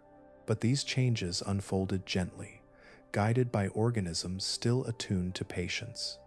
The deep sea remained the core, even as life's reach expanded. Life's journey upward was not a departure from its origins. It was a continuation, from darkness to dimness, from depth to shallows. Life carried with it the lessons of stability, restraint, and time. Expansion followed readiness, and readiness was earned slowly across a world that had learned how to remain. Photosynthesis did not appear at the beginning of life's story. It arrived after life had already learned how to exist. For countless ages, organisms relied on chemistry drawn from rock, water, and heat, sustaining themselves without altering the planet's surface in dramatic ways. When photosynthesis emerged, it did not replace these older strategies. It added something entirely new, and in doing so, it reshaped the world. At first, the changes were subtle. Certain organisms learned to capture light and use it to drive chemical reactions, storing energy in forms that could be shared. This new process released oxygen as a byproduct, a substance that slowly seeped into water and air. Early on, this oxygen did not dominate. It accumulated quietly, molecule by molecule, its presence barely noticeable against the vastness of the ocean. Over time, oxygen began to alter Earth's chemistry. Rocks weathered differently, metals reacted in new ways. The atmosphere itself changed character, becoming more reactive, more energetic, and more capable of supporting complex processes. What had once been a planet defined by reduced chemistry gradually transformed into one where oxygen played a central role. This shift was not sudden. It unfolded over immense spans, guided by biological activity that had no awareness of its planetary impact. Photosynthesis emerged only after life was already established because it required stability to take hold. The machinery needed to manage light energy and handle oxygen's reactivity depended on cellular systems refined through long experience. Life had to be resilient before it could afford such power. Without robust metabolic networks and protective structures, oxygen would have been destructive rather than useful. The delay was not hesitation, it was preparation. As oxygen levels rose, new opportunities appeared, energy yields increased, larger bodies became feasible. Complex multicellular life would eventually emerge in surface waters and on land, built upon this transformed chemistry. But even as the surface world changed, the deep sea remained largely the same. Sunlight still did not reach it. Oxygen penetrated only slowly and unevenly. The conditions that had shaped early life persisted beneath the waves. Deep-sea organisms continued their ancient ways, drawing energy from chemistry rather than light. Their ecosystems remained anchored to the seafloor, connected to rock and heat instead of sky and day. Photosynthesis did not disrupt these systems. It expanded life's reach elsewhere while leaving the depths largely unchanged. The old world and the new coexisted, layered atop one another. This continuity mattered. It preserved life's original strategies alongside its newer ones. The deep sea became a living archive, carrying forward metabolic pathways older than oxygen-rich air. Even as surface life diversified and transformed, the depths maintained a steady rhythm, largely untouched by the upheavals above. Photosynthesis changed everything, but it did not change everything everywhere. It reshaped the planet's surface, altered the atmosphere, and opened paths toward complexity that had never been possible before. Yet it did so without erasing the past. Life did not abandon its origins, it built upon them. The rise of oxygen marked a turning point, not a replacement. Life's story gained new chapters while keeping its opening lines intact. The deep sea continued its quiet work, sustaining systems that had existed long before light became useful. In this layered world, Earth learned to host multiple ways of living at once. Photosynthesis transformed the planet, but it arrived as a late addition to a much older foundation. Life had already learned patience, stability, and persistence. When light finally joined the story, it amplified what was already there, leaving the deep sea to continue, unchanged in principle, as the enduring heart of life's earliest design. The deep sea does not forget. While continents rise, erode, and rearrange themselves, the ocean floor preserves patterns that have endured since life's earliest moments.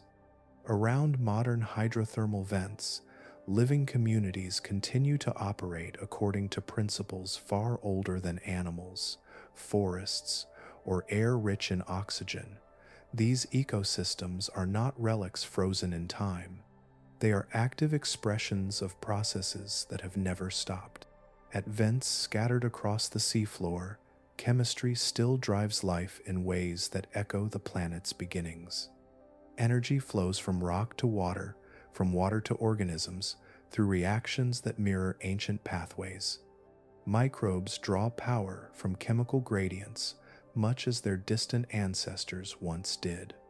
Larger organisms arrange themselves around these invisible currents, forming communities structured by energy rather than light.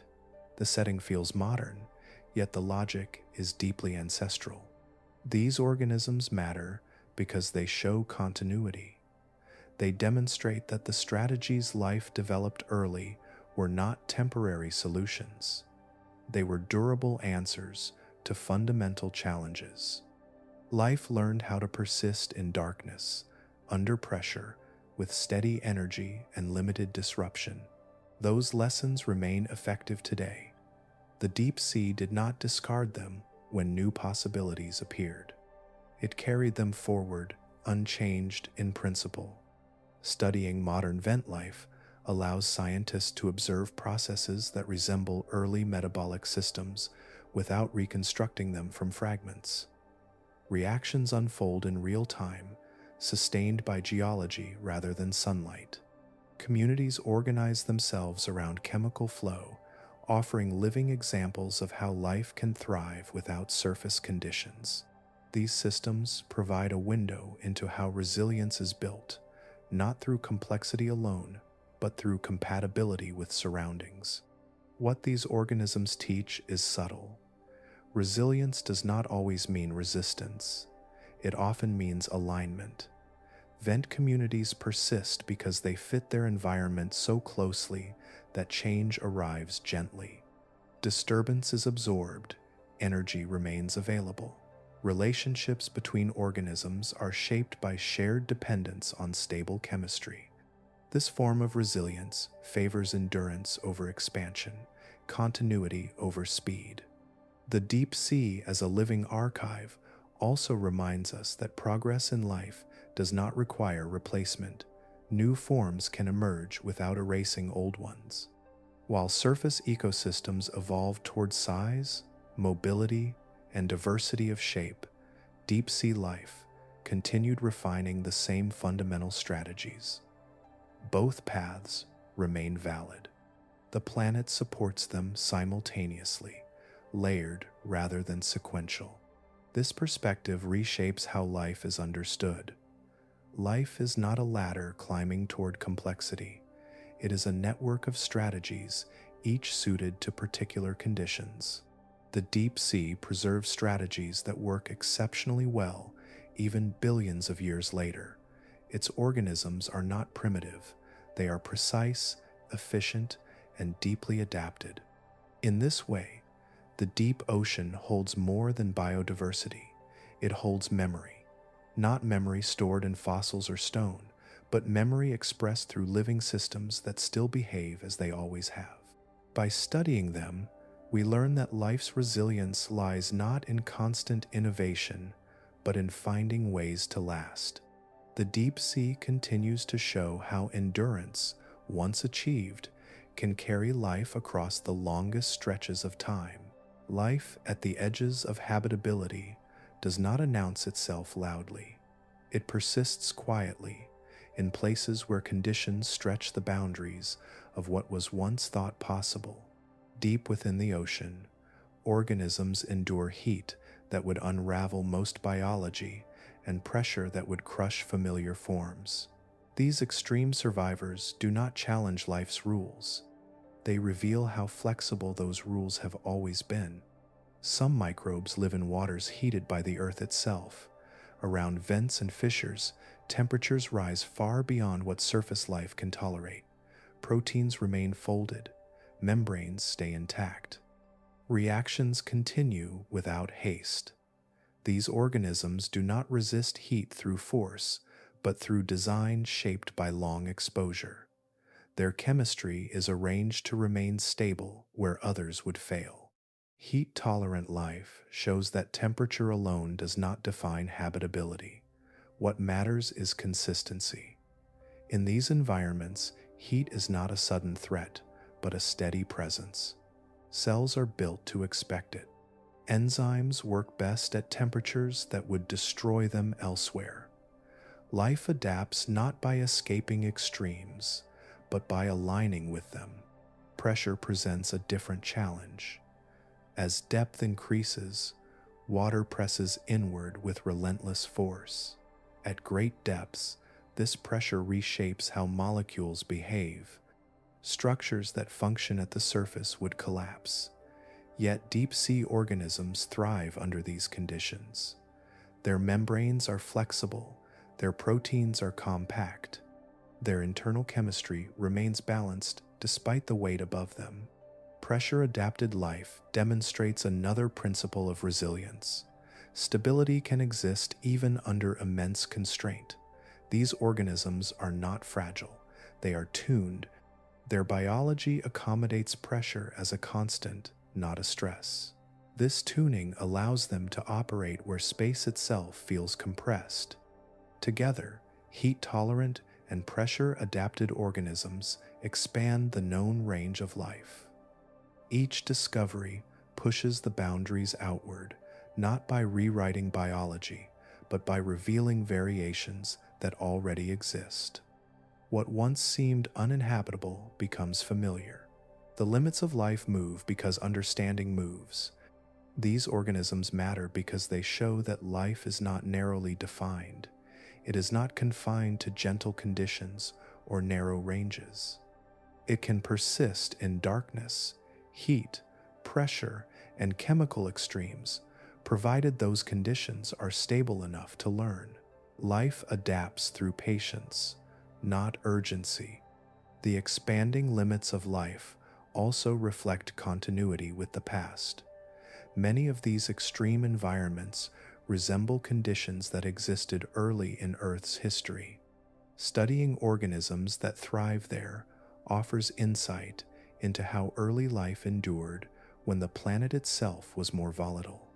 Extremes today echo normality long ago. Each new survivor discovered adds nuance rather than surprise. The story remains consistent.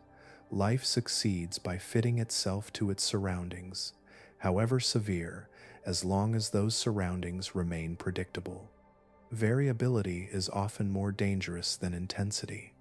In the deep sea, extremes are often steady. Heat flows continuously. Pressure remains constant. Chemistry changes slowly. These conditions reward specialization and endurance. Organisms that thrive there are not exceptions. They are expressions of life's underlying adaptability. As exploration continues, the catalog of extreme survivors grows. With each edition, the definition of habitable widens. Life appears less constrained and more patient. Its boundaries expand not because life is aggressive, but because it is thorough. Extreme survivors remind us that life's strength lies in its willingness to settle into difficult places and remain. Where conditions persist, life follows. The deep sea continues to reveal this truth, quietly extending the edges of what it means to be alive. Across the vast diversity of life, a quiet consistency runs beneath the surface. From the smallest microbe drifting near a vent to the largest organisms shaped by surface worlds, the same fundamental chemical pathways repeat. Energy moves through familiar routes. Molecules assemble and disassemble according to patterns that rarely change. This shared structure is not coincidence, it is inheritance. At the heart of every living system, similar reactions manage energy, build structure, and maintain balance. Cells separated by billions of years of evolution still rely on closely related sequences of chemical steps. The tools differ in detail, but their function remains recognizable. Life did not invent new foundations each time it diversified. It reused what already worked. These shared pathways reflect the conditions under which life first stabilized. Early chemistry favored reactions that were reliable, efficient, and compatible with the surrounding environment. Once such pathways became established, they shaped everything that followed. New forms grew outward from this core, carrying it unchanged even as complexity increased. Molecular tools such as proteins, nucleic acids, and simple cofactors appear again and again because they are effective at what they do.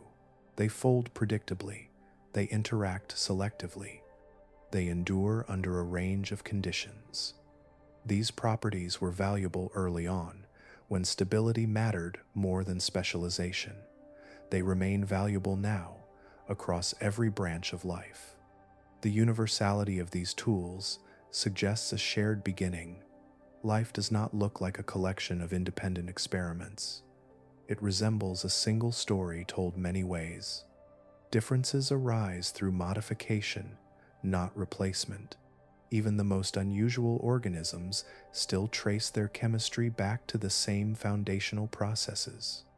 This commonality extends beyond individual molecules to entire systems. Energy currencies are conserved.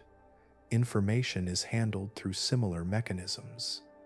Boundaries are maintained using comparable strategies. These similarities persist not because life lacks imagination, but because early solutions proved robust enough to support everything that came after. The deep sea plays a quiet role in this continuity. Many of the pathways still operating across life resemble reactions that occur naturally in vent environments today. The chemistry that once shaped early systems remains visible, echoed in modern cells. This reinforces the idea that life's earliest successes became its permanent framework. A common origin does not mean a single moment or place, but a shared chemical heritage. Life likely emerged from a narrow set of conditions that favored particular reactions. Once established, those reactions constrained what was possible. Evolution explored endlessly within those bounds, but rarely stepped outside them. This constraint became strength. By relying on proven pathways, life avoided constant reinvention. Energy could be directed toward adaptation rather than reconstruction. Complexity could build layer by layer atop a stable base. The result was diversity grounded in unity. Seeing these similarities reshapes how life is understood. Beneath differences in form, behavior, and habitat lies a shared molecular language. Every living thing speaks it fluently, regardless of where it lives. This language connects surface forests to ocean depths, present life to ancient beginnings. The persistence of shared biochemical pathways reveals life's deepest pattern. It grows, diversifies, and adapts, but it rarely forgets. The same molecular tools continue to operate because they emerged under conditions that rewarded endurance. In that endurance, life found a foundation strong enough to support all the variation that followed, linking every organism back to a common, patient origin. Much of the deep sea remains unseen, not because it is empty, but because it is vast. Below the reach of routine exploration lies a world shaped by distance, pressure, and darkness, where familiar maps dissolve into open space. Even now, only a small fraction of the seafloor has been observed directly. The rest exists as contour lines and shadows, suggesting complexity without revealing its form. This hidden expanse is not uniform. Mountains rise, plains stretch outward, trenches fall away into deeper silence. Each structure shapes water flow, chemistry, and energy in subtle ways. Where conditions shift, opportunities arise. The deep sea offers countless combinations of pressure, temperature, and mineral availability, each capable of supporting life adapted to that precise balance. The scale alone suggests that many such systems remain undiscovered. Within these unexplored regions, organisms likely exist that differ from anything yet described. Some may resemble known forms, altered gently by their surroundings. Others may operate using unfamiliar strategies, shaped by gradients and constraints rarely encountered elsewhere. Life in the deep sea often reveals itself slowly, through traces rather than spectacle. A change in chemistry, an unexpected movement of energy, a pattern that suggests activity where none was expected. Discoveries continue because the deep sea rewards patience. Each expedition reveals more questions than answers. New species appear that challenge assumptions about size, metabolism, and interaction. Microbial communities emerge that perform chemistry once thought improbable. Larger organisms display behaviors adapted to darkness in ways that feel deliberate, though shaped entirely by environment. The tools used to explore the deep are improving, but the pace remains measured. Technology must contend with pressure, cold, and distance. Every descent requires planning and restraint. This limitation slows exploration, but it also ensures that each observation carries weight. The deep sea does not yield to haste. It reveals itself only in fragments, encouraging careful interpretation. Unknown organisms matter not only for their novelty, but for what they represent. Each new form expands the understanding of how life can organize itself. Boundaries shift gently outward. What was once considered extreme becomes contextual. The deep sea consistently demonstrates that life adapts to available conditions with remarkable creativity, provided stability is present.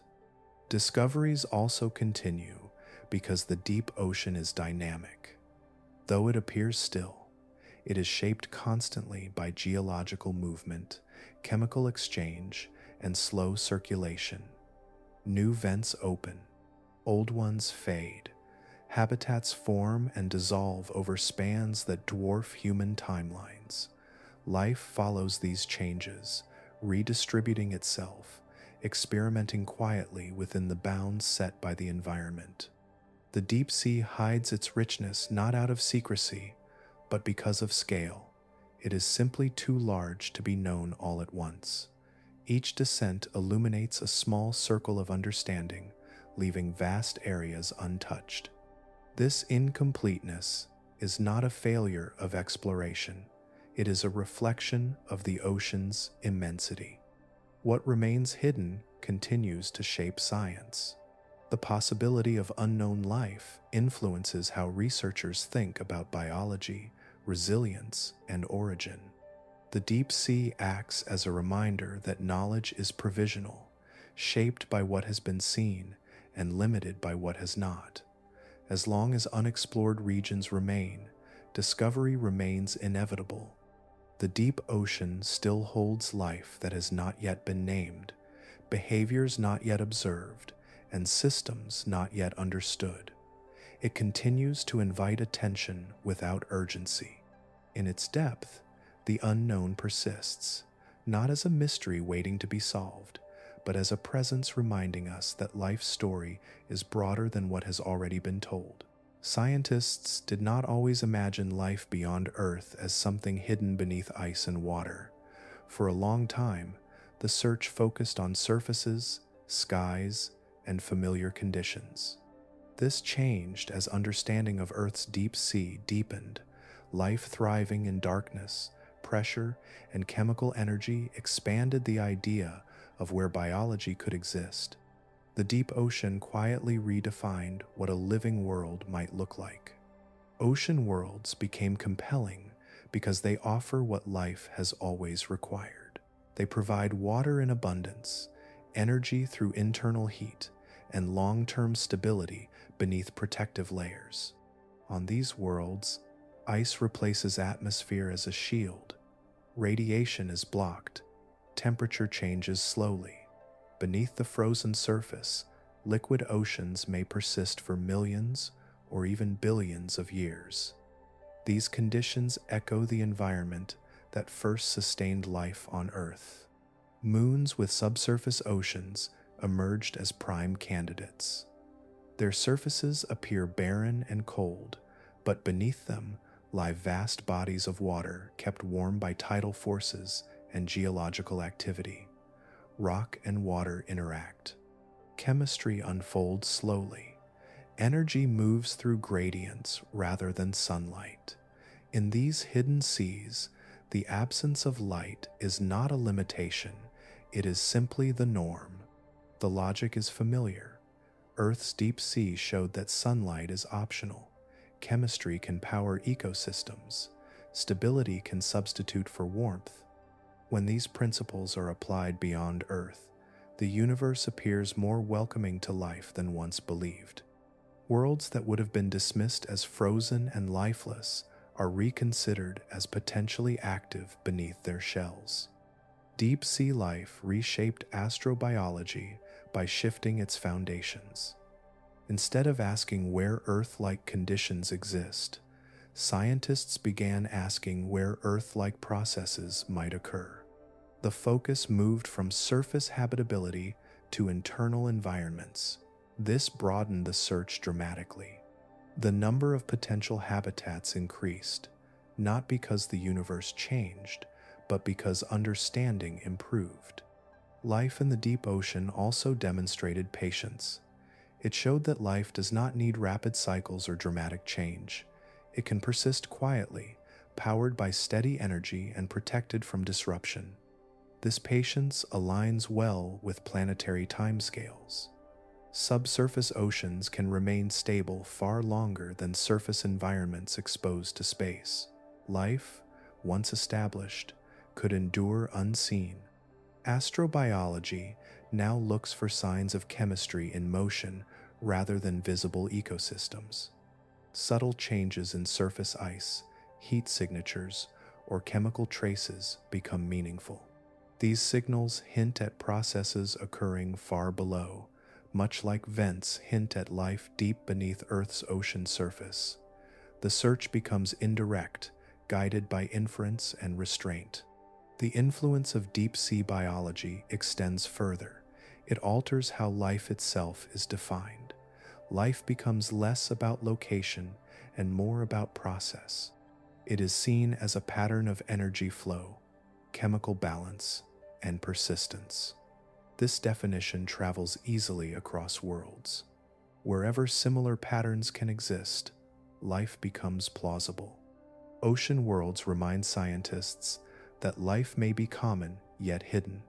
It may exist without landscapes, forests, or skies. It may never reach the surface. Earth's deep sea prepared humanity for this possibility. It showed that thriving ecosystems can remain concealed indefinitely, unknown, until technology allows a glimpse. In looking beyond Earth, the deep ocean serves as a guide rather than an exception. It teaches that life is adaptable, patient, and comfortable in darkness. The universe may hold many such quiet worlds, alive beneath protective layers, following the same enduring principles that once shaped life on Earth, far below the waves. The ocean never released its hold on life. Even after biology expanded upward and outward, even after forests spread and animals walked on land, the majority of living space on Earth remained beneath the surface. Water continued to cradle most of the planet's biosphere, not as a remnant of the past, but as its dominant presence. From a distance, the surface appears busy and alive. Land seems crowded with motion, color, and sound. Yet this activity occupies only a thin layer wrapped around the planet. Below it stretches an immense volume of water, dark and pressurized, filled with life adapted to depth rather than air. In terms of space, energy, flow, and continuity, the ocean outweighs the land by orders of magnitude. Most living organisms on Earth still exist underwater, dispersed through the water column and settled across the seafloor. Microbes drift in vast numbers, forming the foundation of marine ecosystems. Larger organisms move through layers defined by pressure and temperature rather than geography. Life in the ocean is not concentrated in one zone. It fills the planet's largest habitat, from surface waters to the deepest trenches. Surface life, by comparison, is constrained. It depends on a narrow balance of temperature, chemistry, and atmosphere. Its habitats are fragmented by mountains, deserts, and ice. Disturbance arrives quickly through climate shifts and geological change. Land ecosystems flourish and vanish within relatively short spans. They are dynamic but fragile. The deep sea operates differently. Its conditions change slowly. Pressure remains constant. Darkness persists. Energy arrives steadily through chemistry, sinking organic matter, and geological processes. These qualities favor endurance. Life there does not need to adapt rapidly. It needs to remain compatible with surroundings that rarely demand reinvention. This dominance is not a matter of visibility, but of scale. The deep ocean holds most of Earth's habitable volume. It contains more living space than all land environments combined. Even as surface life grew complex and conspicuous, it remained a minority in terms of sheer presence. The ocean continued quietly supporting the bulk of biological activity. The persistence of underwater life also reflects continuity. Many marine organisms still rely on metabolic strategies rooted in ancient chemistry. They draw energy from processes that long predate surface ecosystems. While land life evolved new forms and behaviors, the deep sea refined what it already knew. Its systems remained stable enough to carry early solutions forward. This does not mean the ocean is static. Life there evolves, diversifies, and interacts in intricate ways. But its changes unfold within a framework that has existed for most of Earth's history. The deep sea does not need to reinvent itself each era. It absorbs change without losing identity. Seeing Earth this way alters perspective. The planet is not primarily terrestrial with oceans as an addition. It is an ocean world with land as a boundary condition. Surface life is a specialized adaptation to air and light, while underwater life represents the central, enduring mode of existence. The ocean never let go because it never needed to. It provided stability when the surface could not.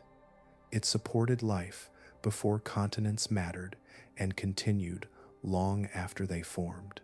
Even now, as technology allows glimpses into its depths, the ocean remains vast enough to feel complete on its own terms. Life's story did not migrate away from the sea. It expanded briefly beyond it. The deep ocean remained, holding most of the biosphere, sustaining processes older than land, and continuing to function as Earth's primary living environment. The surface is where life became visible. The ocean is where it has always truly lived. Humans arrived quietly, at the far end of a very long story.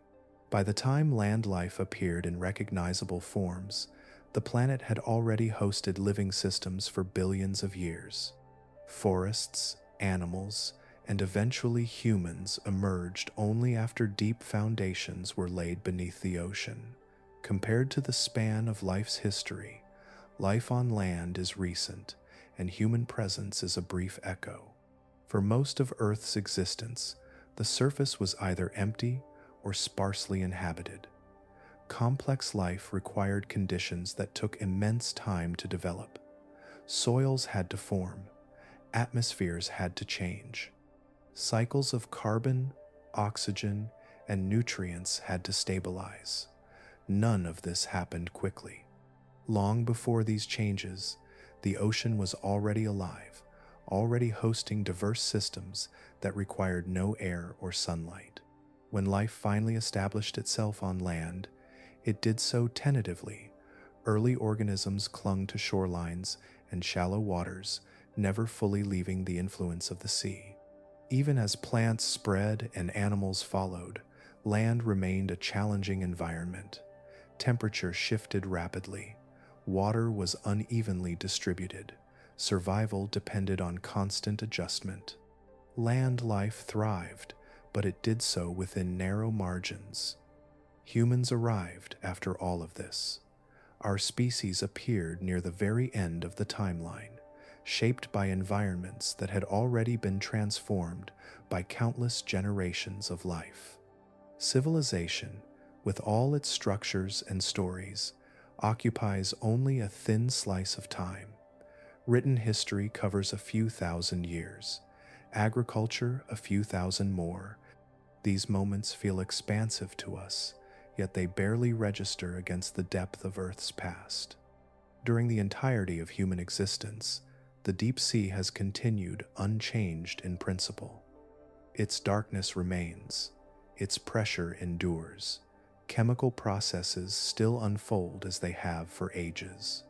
While civilizations rise and fall on land, the ocean carries on, supporting life forms whose ancestors predate not only humanity, but most surface life as well.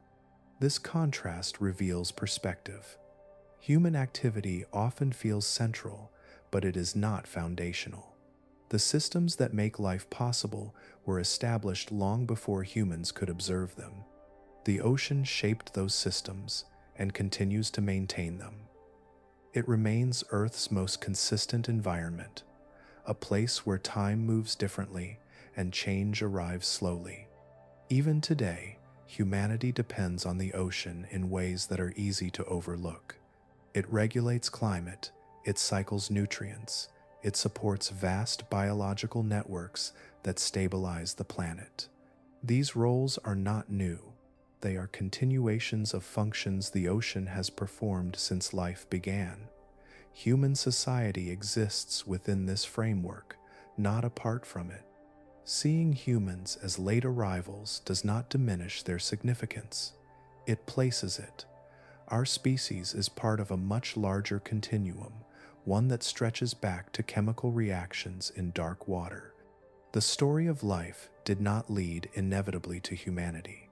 It produced humanity as one outcome among many, shaped by conditions that long predated us. The ocean stands as Earth's true constant. It has been present through impacts, extinctions, and transformations.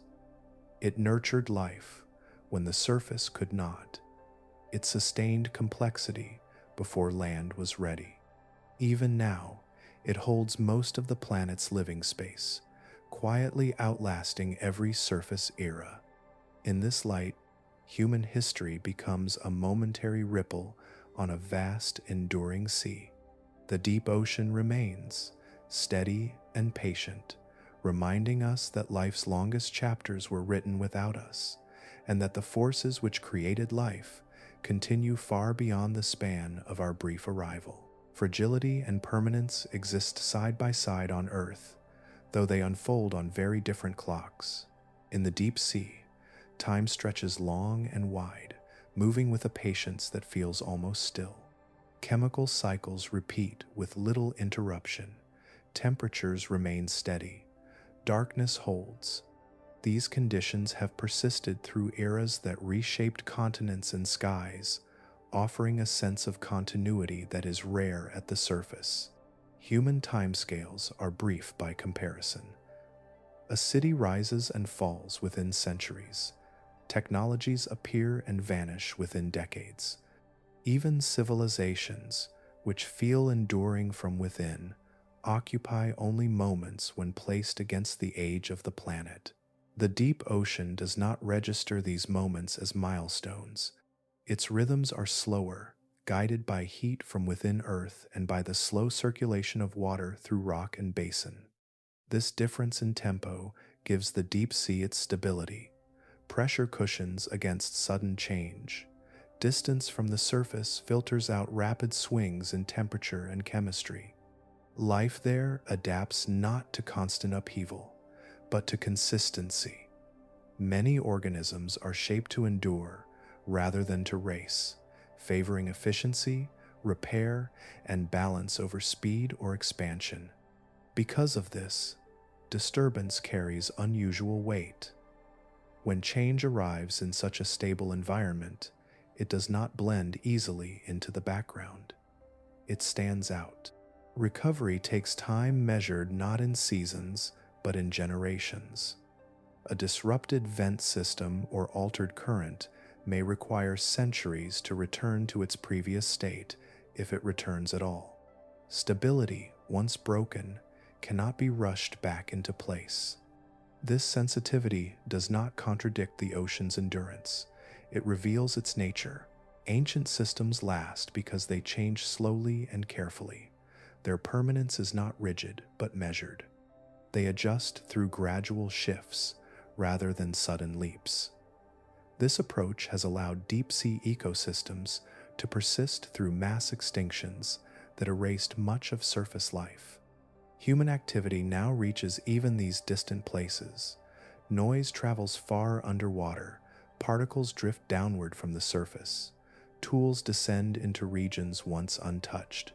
These actions unfold quickly by human standards, yet they arrive in environments that evolved without speed. The contrast matters. What seems temporary to us can echo for ages in systems built on patience. Still, the deep sea continues. Its endurance does not depend on awareness or intention. It persists through quiet processes, molecule by molecule, cycle by cycle. Microbes continue to exchange energy with minerals. Water continues to seep through rock.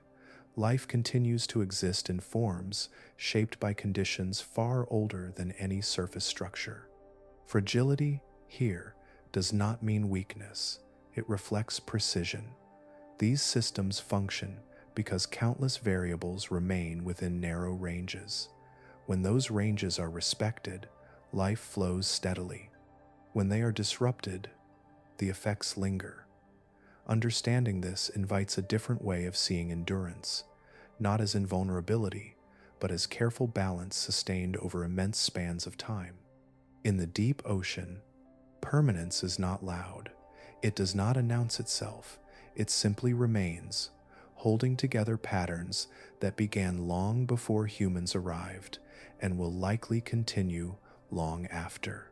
Against this backdrop, human history becomes a brief passage, while ancient systems endure quietly, shaped by time, protected by depth, and sustained by a steadiness that has carried life forward since its earliest days. Life reveals itself less as a destination and more as a motion, a continuous unfolding shaped by conditions that allow change to persist. In the deepest parts of the ocean, life does not gather around scenery or sunlight. It gathers around processes. Energy moves. Molecules exchange partners. Reactions continue long enough to matter. What emerges is not defined by where it exists, but by how it keeps going. Seen this way, life is not tied to green landscapes or open skies. It is not anchored to warmth or brightness. It is sustained wherever gradients remain gentle and reliable, where chemistry can explore possibilities without being erased by sudden extremes. In the deep sea, this exploration happens quietly, sheltered by water and stone, guided by forces that act slowly and consistently. Darkness plays an unexpected role in this story. Without light, reactions proceed without interruption from energetic radiation. Bonds last longer. Structures remain intact long enough to build upon themselves. In these conditions, complexity does not need to hurry. It can assemble piece by piece, shaped by time rather than pressure. Darkness becomes not an absence, but a stabilizing presence. Depth adds another layer of creativity. Pressure smooths fluctuations, holding systems within narrow ranges that favor persistence. Temperature changes arrive softened and delayed. Chemical environments remain steady. These qualities do not suppress life, they refine it. Organisms shaped by such settings are tuned for efficiency and balance, optimized for endurance rather than expansion. This perspective reshapes the idea of what it means for a place to be habitable.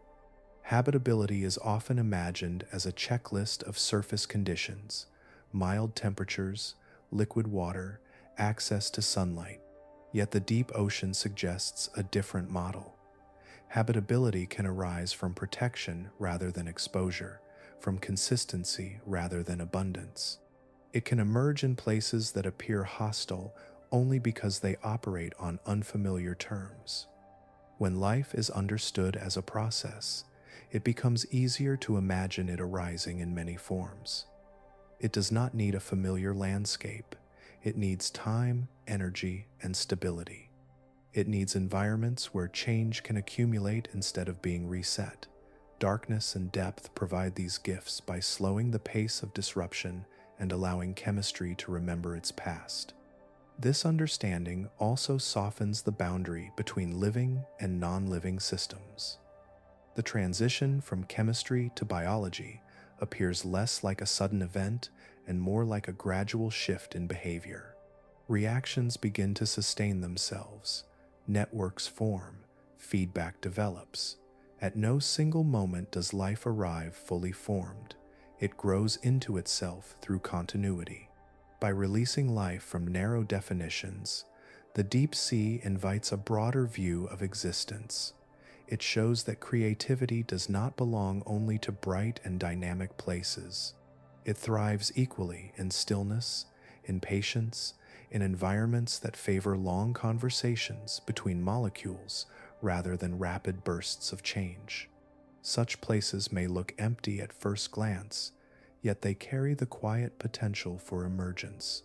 In this light, life becomes less rare and more adaptable. It is not confined to familiar settings. It follows opportunity wherever conditions allow processes to persist. Darkness and depth are not obstacles to this journey. They are among its oldest allies, shaping a vision of habitability that is wider, calmer, and far more enduring than once imagined.